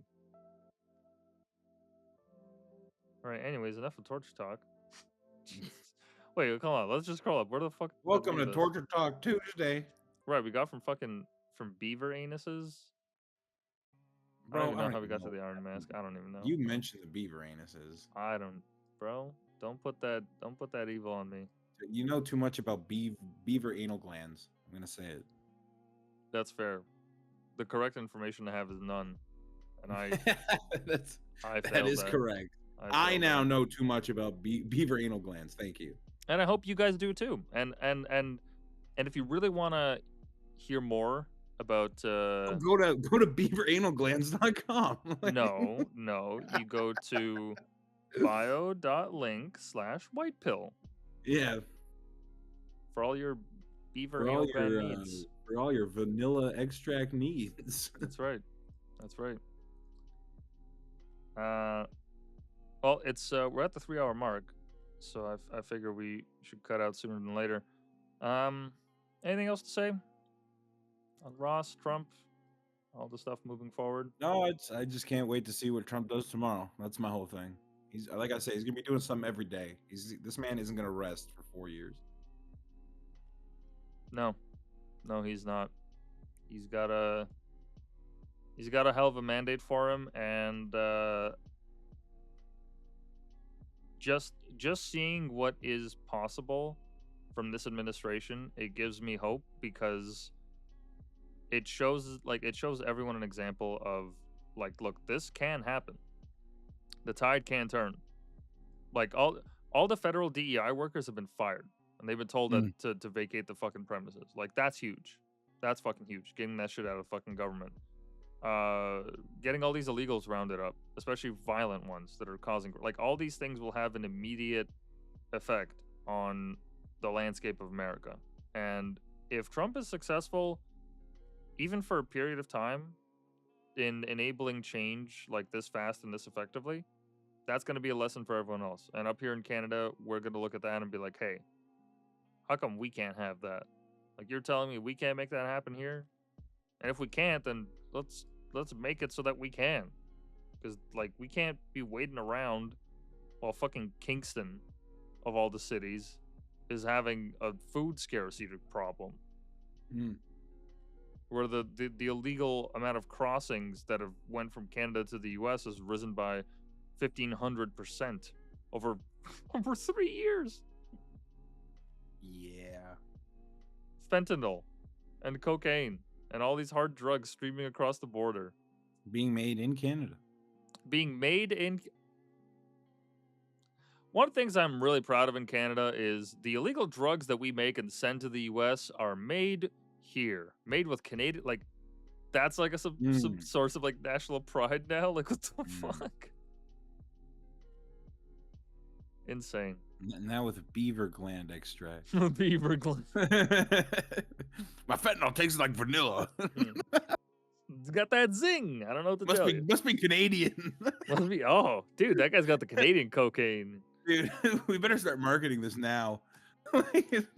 We're bringing back the vanilla flavored drugs. We're bringing back beaver anal glands, dude. Bringing that shit back. Like it was a trend or some shit. Yeah, bro, bringing it back. Oh, one beaver at a time. Unreal. One beaver at a time. Yeah, no, I'm excited. I'm in the same boat as you. I'm excited to see what he's gonna do. I'm excited to see the repercussions of it in Canada. I'm hopeful for the pressure that he's gonna put on our leaders, and more than anything, I'm hopeful that more quasi-miracle incidents like the freeing of Ross Ulbricht are going to continue, because like this is the kind of stuff that we need right now. We're kind of in a moment where we can hit pause on all the craziness of the last decade or so and move on towards something greater and potentially work to redeem the West. And all of it starts now. Because the moment that Trump leaves in 4 years, like, all right, who's next up at bat? You know, to keep the momentum going, like, what's that going to look like? Because if it just swings back and we just keep going back and forth, I don't know. doesn't look ideal. But yeah, I hope things keep going like this. I hope every day there's something new. And yeah, I'm excited, man. I'm excited big time. Yeah, can empathize with that. Outstanding. So yeah, thank you guys for joining us. Once again, if you want to know everything about the Whitepill project, posts, written stuff, podcasts, and all that, you can find it at bio.link/whitepill. And with that, I will say goodbye. Thanks again for coming on. Gonna do an interview tomorrow at about 4 p.m. EST, I believe. So tune in then, and following weeks I'll have interviews lined up. So yeah, guys, thanks for listening. Have yourselves a good night, and we'll see you later.